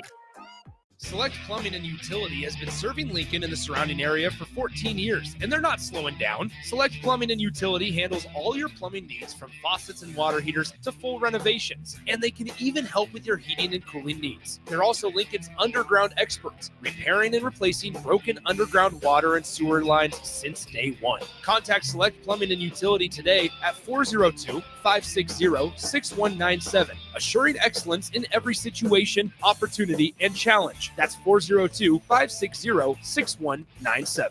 Things that impair you come in many different shapes and sizes. Some are the shape of beer and liquor bottles. Others look like cigarettes but aren't cigarettes at all. These are the things we know impair us, the things our parents warned us about. What we're not always aware of is our new prescription or the over-the-counter medicine we picked up just for allergies or a bad cold. See, it doesn't just matter how much of a substance you take. If you are impaired, driving is deceptively dangerous. Don't drive impaired. Paid for by the NDOT Highway Safety Office. At Jimmy John's, we don't make sandwiches. We make the sandwich of sandwiches. We use fresh veggies because we don't hate salads. We just feel bad for them. We make our sandwiches exactly how you want because you're the one who's eating it. And we bake bread all day, every day because stale bread isn't bread. It's croutons. Sandwich history is written by the victors. Good thing we have legible handwriting. Jimmy John's, the sandwich of sandwiches. Order pickup or delivery on the app. Are you looking for an exciting new way to put your skills to work? Explore new career options in the fintech industry at Currency, a Sandhills global company. We offer full-time positions in financial sales, compliance, operations, and other fields. We also offer a 4.5-day work week, an attractive benefits package, and opportunities for advancement.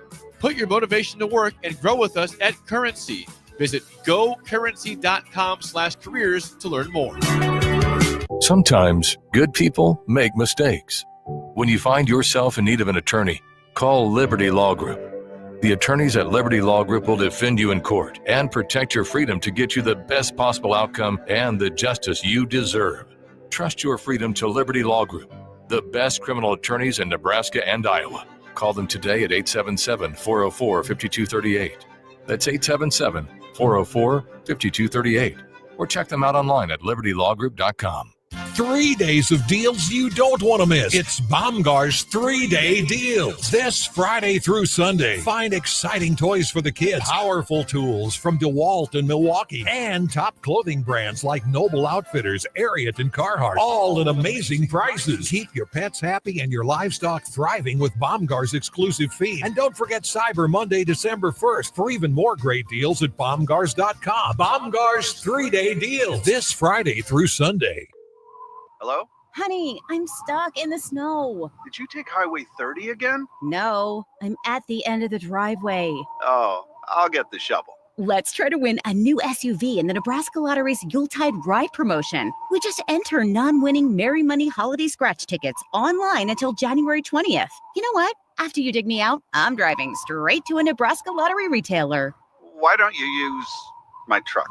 Merry Money top prize odds vary by game. The savings continue all November long at Elway Power Sports of Lincoln. They're extending their red tag sale with machines priced at invoice plus $300. That's it. No freight, no setup, no extra fees. Plus 10% off snowplow kits, 10% off fly motocross gear, and 50% off all in-stock road tires. Elway Power Sports of Lincoln has you covered all under one roof with a large selection of side-by-sides, ATVs, motorcycles, and personal watercraft at their 27th and I-80 location. They can't wait to get you set up for the holiday season. Hey there, this is Paul Scheel, owner of High Electric. I want to thank our friends and loyal customers and introduce High Electric to those looking for a new electrician. We've been serving the Lincoln and Omaha area for over 30 years, from design to install, upgrades, and repair. If you are a homeowner or a small business needing some electrical work, call us at 402-466-6606 or check us out at hyelectric.com. We look forward to hearing from you. Need to save some cash but still want peace of mind? Well, then head over to Schaefer's Clearance Outlet at 48th and R. There you'll find hundreds of appliances, scratch and dent, one-of-a-kind, home returns, or refurbished, and they're all covered by full manufacturer warranties. That means big savings without giving up protection or confidence. So if you're ready for new appliances and want to keep more money in your wallet, Visit Schaefer's Clearance Outlet Wednesdays 4 to 7 and Saturdays 9 to noon at 48th and R. Back to the A1 Automotive Ticket Tailgate Pregame Show on 93.7 The Ticket and theticketfm.com. Brought to you by Select Plumbing.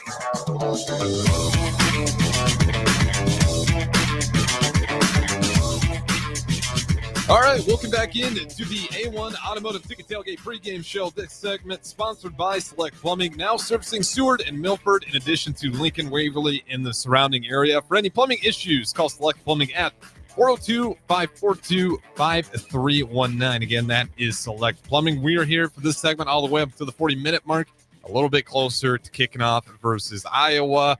Lost 9 in the last 10 years versus this opponent.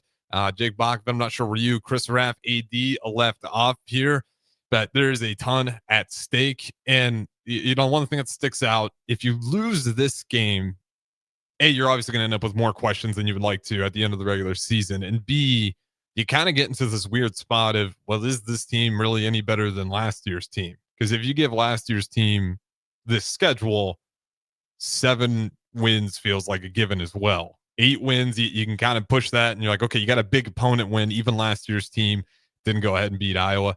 So you're sitting in this spot where I think you need this win to scratch out a lot of questions that we are taking steps forward. You lose this one, I think people get a little bit nervous, and you start thinking, boy, this program's stagnant. Maybe they haven't, gotten worse, but they haven't really gotten a whole lot better. And obviously a lot of that's on that defensive line. How important is it? Get the 8 wins, because I think it's got to be a statement to show that, especially with the rules extension that he got, that this program's still heading in the right direction. Yeah, I mean, it's in a bad spot right now, right, coming off that Penn State week.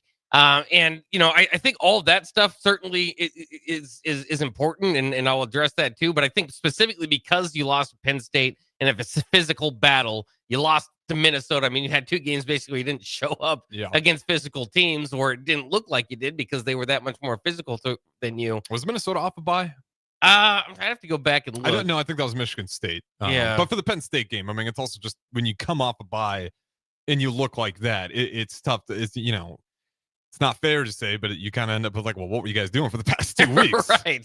And that's what, that's unfortunate. And hopefully you don't get back into that situation. But that was, again, that's why I think it's so downtrodden. This kind of, I would say this past week kind of heading into this game.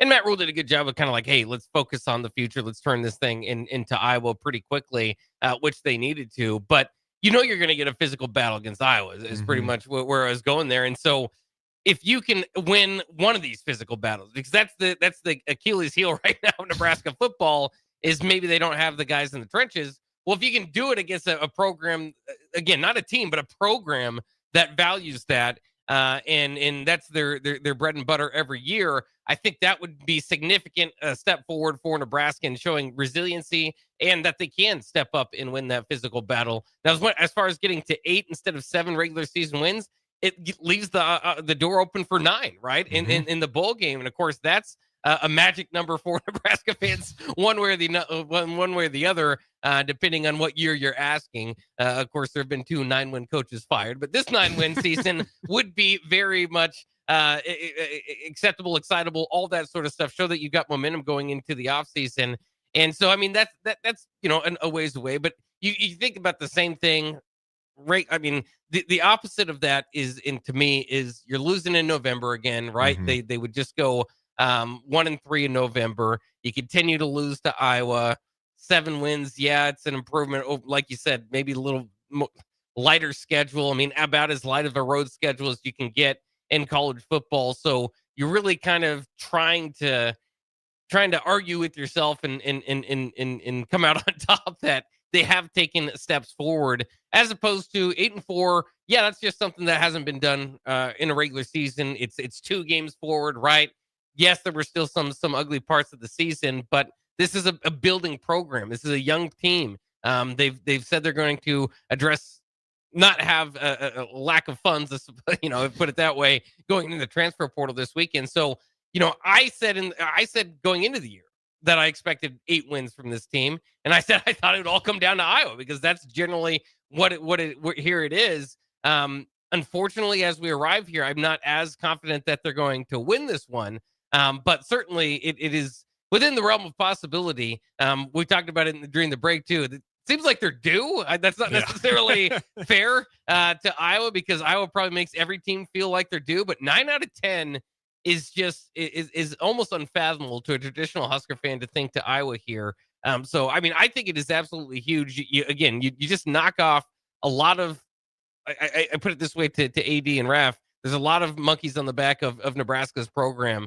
Iowa being one of them, not winning in November being one of them, 8 wins total in the regular season. It all comes down to this. And so it does. I like that article that Simple wrote. I think it's a fair point. I think the narrative of how the season went comes down to today. And I don't know if you can have a whole lot more stakes to a game than that. Yeah, I mean, it's a big time arrival, and Iowa is one. They continue to hold one of the best records in November. Yeah, I'm not sure where that'd be over the past 10 years, but they are a solid November team. Nebraska's had a hand in giving them that nice record because we're always that last game in November for them. But it's you want to do something that's difficult and challenging to say that you've made progress. Like Nebraska hasn't really had that game this year where they've gone out and done quote unquote a hard thing. Something that takes grit and something that you're going to have to really go all out to go out and get a win. You had an opportunity versus a downtrodden Michigan team who's still a good Michigan team, don't get me wrong, but maybe not to the likes of years prior. A downtrodden Penn State team, still very good, but not to the likes of others. You've gotten interim coaches to play this season. This is a Kirk Ferentz Iowa team. Iowa, they just came off of a win versus Michigan State. Everything is saying Iowa should go ahead and win this game. You have an opportunity to go steal this one. And as a Nebraska fan, you might not feel like steal it because you're at home. Be like, we're not stealing. We should go win this one. But you want to see Nebraska not just win, against all the teams that you're favored in. This is the second game where I think, probably the second game with the biggest spread where they're not favored due to the schedule. Go do something that you just haven't done before to give people hope. And that's kind of what people are waiting for. They'll take the win over Northwestern. They'll take the win over Maryland. They'll take the wins over a bad Michigan State team. What they want to see is you go win something that really swings momentum. We're still in that middle pack of the Big Ten. Until you knock off one of those upper third teams, these questions are just going to be circling, forever. You have to beat one of these top third teams to change the narrative on Nebraska. And if Matt Rule, you want some good players out of the portal, a win like this would help you a lot. And then if you go to a nice bowl game and get to 9, everything gets a lot easier. But you have to, at some point or later, you have to knock off one of these top third Big Ten teams before you can really say Nebraska's back. Well, I think that's huge. And as part of that, too, is just to convince recruits that it's headed in the right direction, too. And to that point, it might not be the biggest deal, but I think it is a big deal, is that Nebraska on 3-letter networks not named BTN, so CBS, Fox, NBC, right? The games you're going to get the most viewership.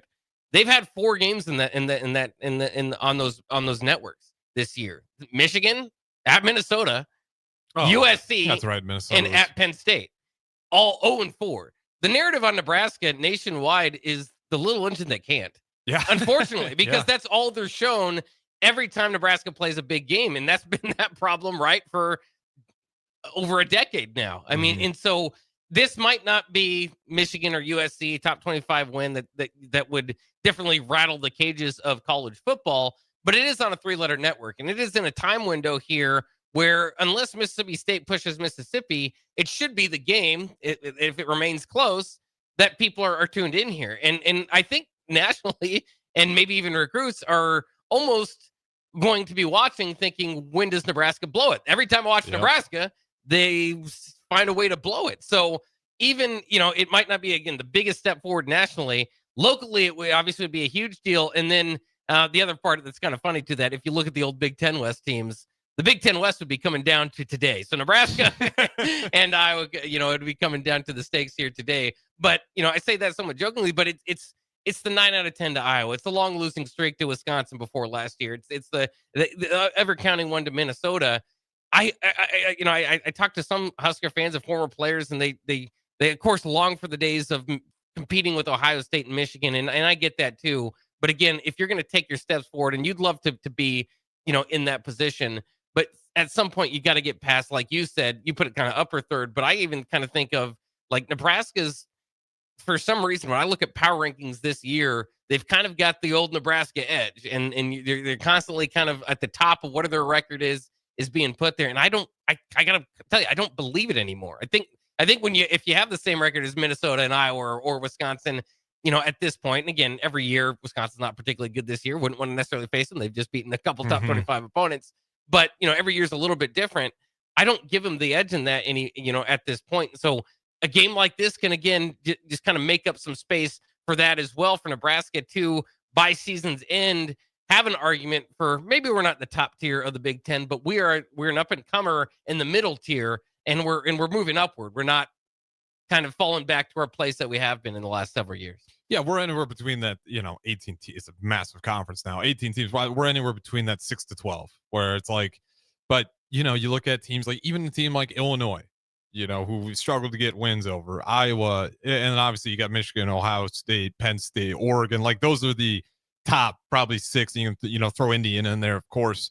But it's that middle group of teams to where you got to beat them consistently. And until we do that or get one of these bigger team wins, like you just kind of feel like we're meddling in that middle tier. And sometimes, in the worst of times, we're flirting with that bottom tier of the Big Ten. And football is a weird sport where a lot of times it's just that one game that can swing it your season. Now it's the last game for us, but it can certainly swing the mindset of Husker fan base and the players. And, even for a guy like TJ Lateef, like you want to keep a guy like that invested, interested in Nebraska. A win like this would be great. And like, I'm not even going to get into any of the Dylan Raiola stuff, because if you're seeing stuff on Twitter, just relax a little bit. I think a lot of that's fake news that's been going around out there. But again, like feels like we're at a point, like once again in November, where there's just a lot of dread and bad feelings. Go out and get a win in November versus Iowa, last regular season of the game, and try to get a spark, something going, and then you can get to that bowl game. And, those practices matter. We already got those in the book, but if you can come off a win, maybe those practices even go a little bit better. And then just kind of opens up the door for more possibilities. You just want to do anything you can on an extension year with Matt Rule, eliminate as much negative noise as possible. And the easiest way to do that is go beat an opponent that you haven't beat, consistently, that you've been losing to the last 10 years.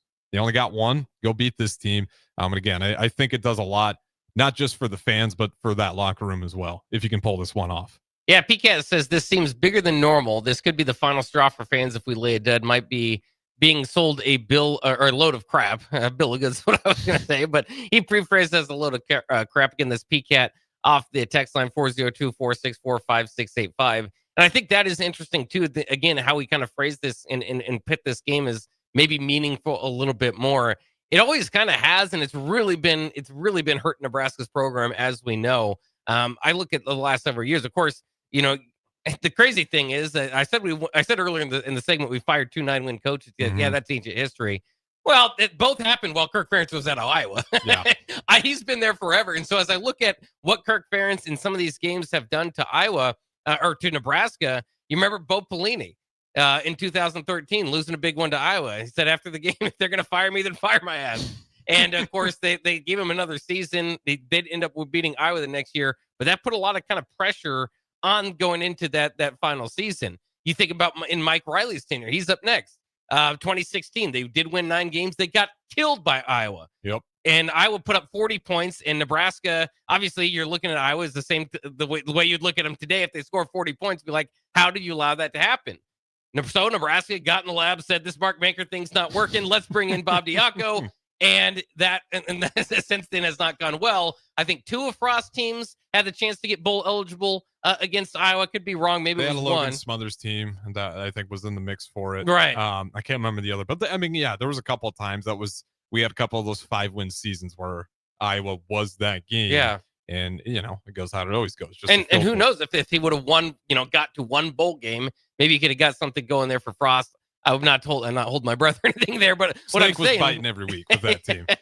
But it's just, this game has meant a lot over the years because, and unfortunately in the wrong direction for Nebraska. And I do think with what PCAT was saying is that's why Simple phrased it that way. That's why I've been kind of looking at it going into this game. I think you get to a certain point of do you believe in your coach or do you hope for your coach? And you want to be able to believe this game could sway some people more to the hope / doubt side. Yeah, I mean, the best way I can put it is my Chicago Bears. Like, hey, you got a coach like Ben Johnson. Like, there is a difference in, like you're not just hoping. There is like a legitimate belief with the fan base. Yeah. Matt Rule, you're just being flat out honest. I'd imagine a lot of the camp's probably in the hope still. A win like this, you're much closer to, okay, we believe that this thing can work. You got Eckler, you love that. And then obviously with Matt Rule, you win this one, you feel better. But, it takes iconic big-time wins in order to get out of the hope into the belief. Yeah, absolutely. And again, it's funny how we're phrasing it, right? Because this game is not a top 25 matchup. It is to us. Yeah, Talk. It is. It really does hold that type of value. And I just want that graphic that's probably been going around this week that you can see if they throw it out there. If anybody talks about this game, it is the 9-1 in the last 10, right? And then I would imagine a lot of fans look at that and think, man, has it gotten that bad for Nebraska? It'd be nice to start to move that in the other direction. Absolutely. And we got to go ahead and throw it to break here. We'll do a little bit of score predictions on the last and final segment. I don't think, Bach, you've given yours out quite yet. But again, one more time, this segment was sponsored by Select Plumbing. Go ahead and give them a call at 402-542-5319. Again, they're servicing in Seward, Milford, in addition to the Lincoln, Waverly area. This is the A1 Automotive Ticket Tailgate pregame show. Harrison Arns, Jake Bachman. Don't go anywhere. We got one more segment on the other side. Fall is here, and so are cooler temps, darker evenings, and slick roads. Is your vehicle ready for the change in seasons? At A1 Automotive, we've got you covered. From tire checks, brake inspections, batteries, and heater systems, we make sure your car is road ready for the Nebraska winters ahead. Don't wait until the first frost. Schedule your fall car care checkup today and drive with confidence all season long. A1 Automotive, always honest answers. Hey there, this is Paul Scheel, owner of High Electric. I want to thank our friends and loyal customers and introduce High Electric to those looking for a new electrician. We've been serving the Lincoln and Omaha area for over 30 years, from design to install, upgrades, and repair. If you are a homeowner or a small business needing some electrical work, call us at 402-466-6606 or check us out at hyelectric.com. We look forward to hearing from you. The savings continue all November long at Elway Power Sports of Lincoln. They're extending their red tag sale with machines priced at invoice plus $300. That's it. No freight, no setup, no extra fees. Plus 10% off snowplow kits, 10% off fly motocross gear, and 50% off all in-stock road tires. Elway Power Sports of Lincoln has you covered all under one roof with a large selection of side-by-sides, ATVs, motorcycles, and personal watercraft at their 27th and I-80 location. They can't wait to get you set up for the holiday season.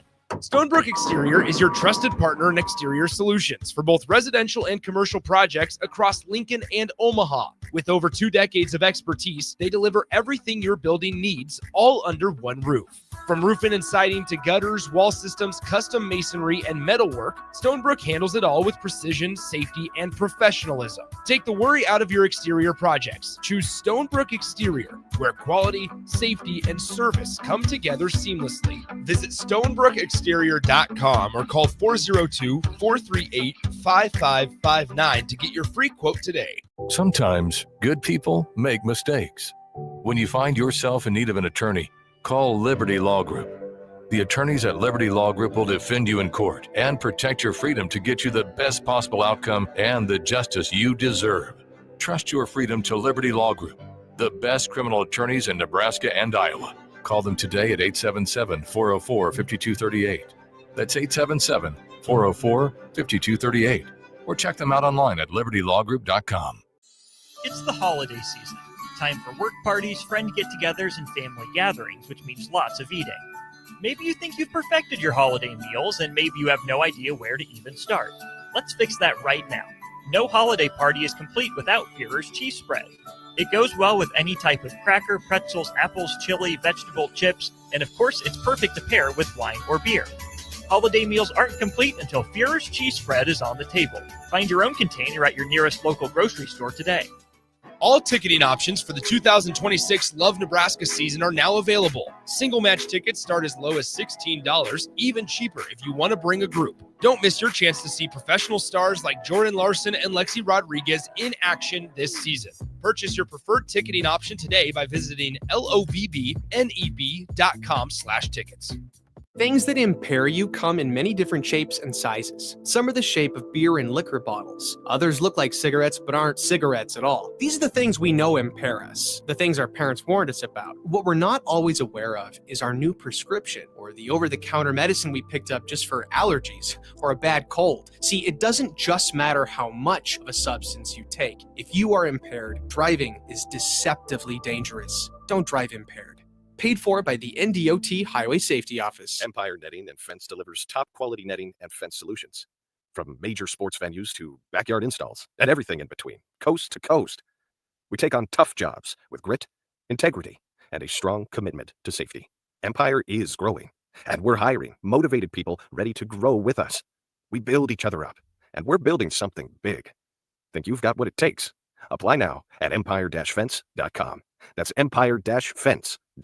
Select Plumbing and Utility has been serving Lincoln and the surrounding area for 14 years, and they're not slowing down. Select Plumbing and Utility handles all your plumbing needs, from faucets and water heaters to full renovations, and they can even help with your heating and cooling needs. They're also Lincoln's underground experts, repairing and replacing broken underground water and sewer lines since day one. Contact Select Plumbing and Utility today at 402-560-6197, assuring excellence in every situation, opportunity, and challenge. That's 402-560-6197. I'm Kirk Herbstreit, and today I'm eating Raising Cane's. Herbstreit's in the drive-thru again. Oh, hey, Kirk. What can I get you today?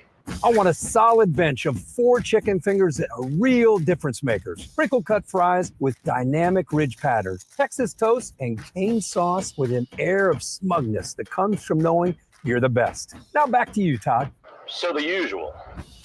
Make Raising Cane's part of your game day lineup. One love. Back to the A1 Automotive Ticket Tailgate Pregame Show, brought to you by A1 Automotive.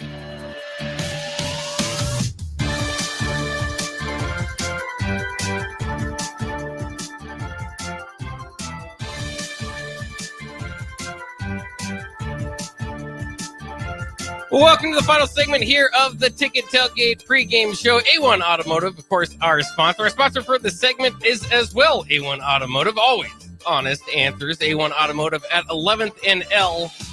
And now, new location at 5110 State Hill Drive. So be on the lookout for A1 Automotive for any of your auto needs. Harrison, we're getting close to it. Final couple minutes here before we turn over and get ready for some Nebraska-Iowa football. As we get to these final few minutes, of course, we've been doing, usually this is where you do keys to the game and score predictions. We've been doing keys to the game awful lot here. But if you want to reiterate anything that you think needs to for Nebraska to get done to come out here with a victory. Yeah, I mean, really easy. You guys can say it with me. Stop the run. That's the one that's well known. Obviously, real quickly, stop the run. I think everybody knows that pretty clear with this Iowa team. 2, get into the red zone, convert. I don't know how many trips you're going to get into the red zone. If you get there, and again, that's where you and me are talking about it. It's okay to play a little bit of fairness ball. Ensure that you get points. I think you don't need to score a lot. And then special teams wise, you just got to be sound. If you loosen up for a little bit, they might bring one back to the house or to the 50 or 30. They're very good there. They got one of the best returners in the nation. And then for Archie Wilson, see if you can pin those guys deep. Yeah, 21-17. I mean, I've said it before. I'm sticking with it. I think if you get to 21, you can win this game. It's a little bit better offense than in years past, so that's why I'm not thinking 10-13. 21-17. Think if they get there, Huskers win. Well, I'm glad that you predict Nebraska to win. Unfortunately, I've been predicting Iowa to come out on top 20-17. Maybe last second field goal, that sort of thing. Same thing we're always used to, right? As we kind of twiddle our thumbs and leave the stadium. Hopefully that's not the case. And like you said, I mean, there's a lot of different ways to kind of break this down, but the rush defense, first and foremost, has to be formidable today. And you might give up a big run or two. I would prefer that they didn't, obviously. I think, and I've been saying this too all year, is with Nebraska's rush defense, there's games where you give up 180 and it's just kind of, a chunk at a time. And yeah, it's kind of, taking up the clock and all that sort of stuff. You don't want to give up 200 yards one way or the other. But I think that that's doable. I mean, I think you can kind of work with that. It's those 50, 60-yard long runs that are turning into touchdowns, right to points. And you might still end up with 180 or 200 on the day, so it's not anymore. But it's just those big runs. And in Iowa, if you allow them to get away with it, again, we're so used to these close games, especially these last couple of years. There have been a few games that have gone completely the other way, where Iowa has beaten Nebraska. You think about Mike Riley's final game, Bo Pelini, as I mentioned earlier, in 2013. There's a few games that have gone that way, and that's really the only route I see happening. Big game again, of course, for Emmett Johnson. Could be his final time in Memorial Stadium. I think if you're going to win, you win with your best players. He's going to be the guy that's going to lead them today. But also a big game for TJ Lateef. As we mentioned, first home game for him. Wow, yeah, that's right. He had first 2 straight game. runs. First time playing in front of Memorial Stadium crowd. Yeah, and I think too, a big, whether we want to admit it or not, right? There's something there in that quarterback room. Sure. And so, I think at least, in the very least, if reports do ring to be true, and Dylan wants to test his kind of value there in free agency, if you will, but the transfer portal is what they call it in college football. You want to be feeling like you've got a viable backup. And I think at times TJ's looked the part, at times maybe not. That should be expected from a true freshman, but you'd like more often than not, right? And you'd want a big victory here to kind of show, more than anything, that the movement in the program is not behind one name, one family. It's help me out. Who's the quarterback recruit? I think you got some recruits here that are just gonna be watching the game as well. Like, show those guys, there's something coming forward here. What is it? Trey Taylor? Yeah, Taylor. I think Trey Taylor's gonna be at this one. So give him a sign that, like, hey, like we got something going here. Don't give a dud. I got it. Huskers winning 21-17. Bach. I picked the bad guys by 3, 20-17. Hopefully not, though. Hopefully I'm wrong. We all hope you are, including yourself. That's right. All right, that'll wrap it up for us here. Thanks for joining us on the A1 Ticket Tailgate Pregame Show. Tune in for right after the game. We'll have post-game for several hours. You'll want to join in on that. The conversation will be fun one way or the other, but hopefully, like we said, with a Husker victory. Thanks to everybody for joining us today. And as always, go Big Red.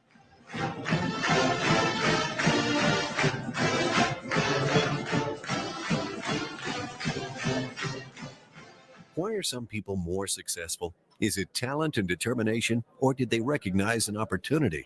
Discover a career that lets you help families reach their financial goals as you build lasting professional relationships, one with unlimited income potential. From Modern Woodman, a leading fraternal financial services provider. I'm Modern Woodman Regional Director Sean Erickson. Call me at 402-483-6515 to learn about career opportunities. Modern Woodman of America. Touching lives, securing futures. 3 days of deals you don't want to miss. It's Baumgar's 3-day deals. This Friday through Sunday. Find exciting toys for the kids, powerful tools from DeWalt and Milwaukee, and top clothing brands like Noble Outfitters, Ariat, and Carhartt, all at amazing prices. Keep your pets happy and your livestock thriving with Baumgar's exclusive feed. And don't forget Cyber Monday, December 1st for even more great deals at Baumgars.com. Baumgar's 3-day deals this Friday through Sunday. Family focused, but when tough situations in life arise, the business wants anything but your best interests. James Enterprise Incorporated is hiring, and they will always treat their employees like family, just as they do their customers. James Enterprise Incorporated is hiring Class A and B CDL drivers, a shop tech, and a diesel mechanic. If you're looking for a career with a company that goes above and beyond to value you and your family, apply today at jamesenterpriseinc.com or call 402-432-6740. This Black Friday, it is time to hit your goals before the new year even starts. At Farrell's Extreme Body Shaping, get 40% off our next 10-week challenge, plus 6 weeks for free to kickstart your fitness journey. Start training December 1st with kickboxing, strength training, and personalized nutrition. So when our official challenge begins January 10th, you're already ahead of the game. Spots are limited. Don't wait for January to make your resolution. Start strong now. Visit fxbeatlincoln.com or stop by one of our 2 locations at South 40th and Yankee Hill or North 70th and Vine. Farrell's Extreme Body Shaping. Stronger starts here. Get rid of pesky critters once and for all with Bats to Rats. Their expert team is here to help you reclaim your home. No more sleepless nights caused by crawling critters or flapping wings. Bats to Rats ensures a safe environment for every family member. Check the website at batstoRats.com for amazing offers. And if you mention this ad, you'll receive $10 off your initial inspection cost. Call Bats to Rats today at 402-781-8691. That's 402-781-8691. Bats to Rats.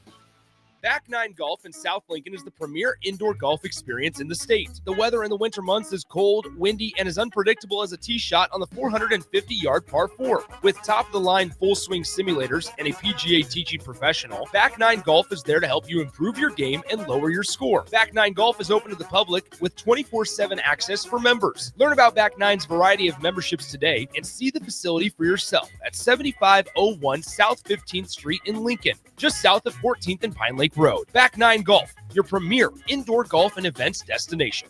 Nutrition Authority invites you to enjoy internet-crushing prices at the Black Friday Blitz. We already offer better than internet pricing, but from Monday, November 24th through Saturday, November 29th, we're slashing them even deeper. The Black Friday Blitz at Nutrition Authority. For location info, check us out at mynutritionauthority.com.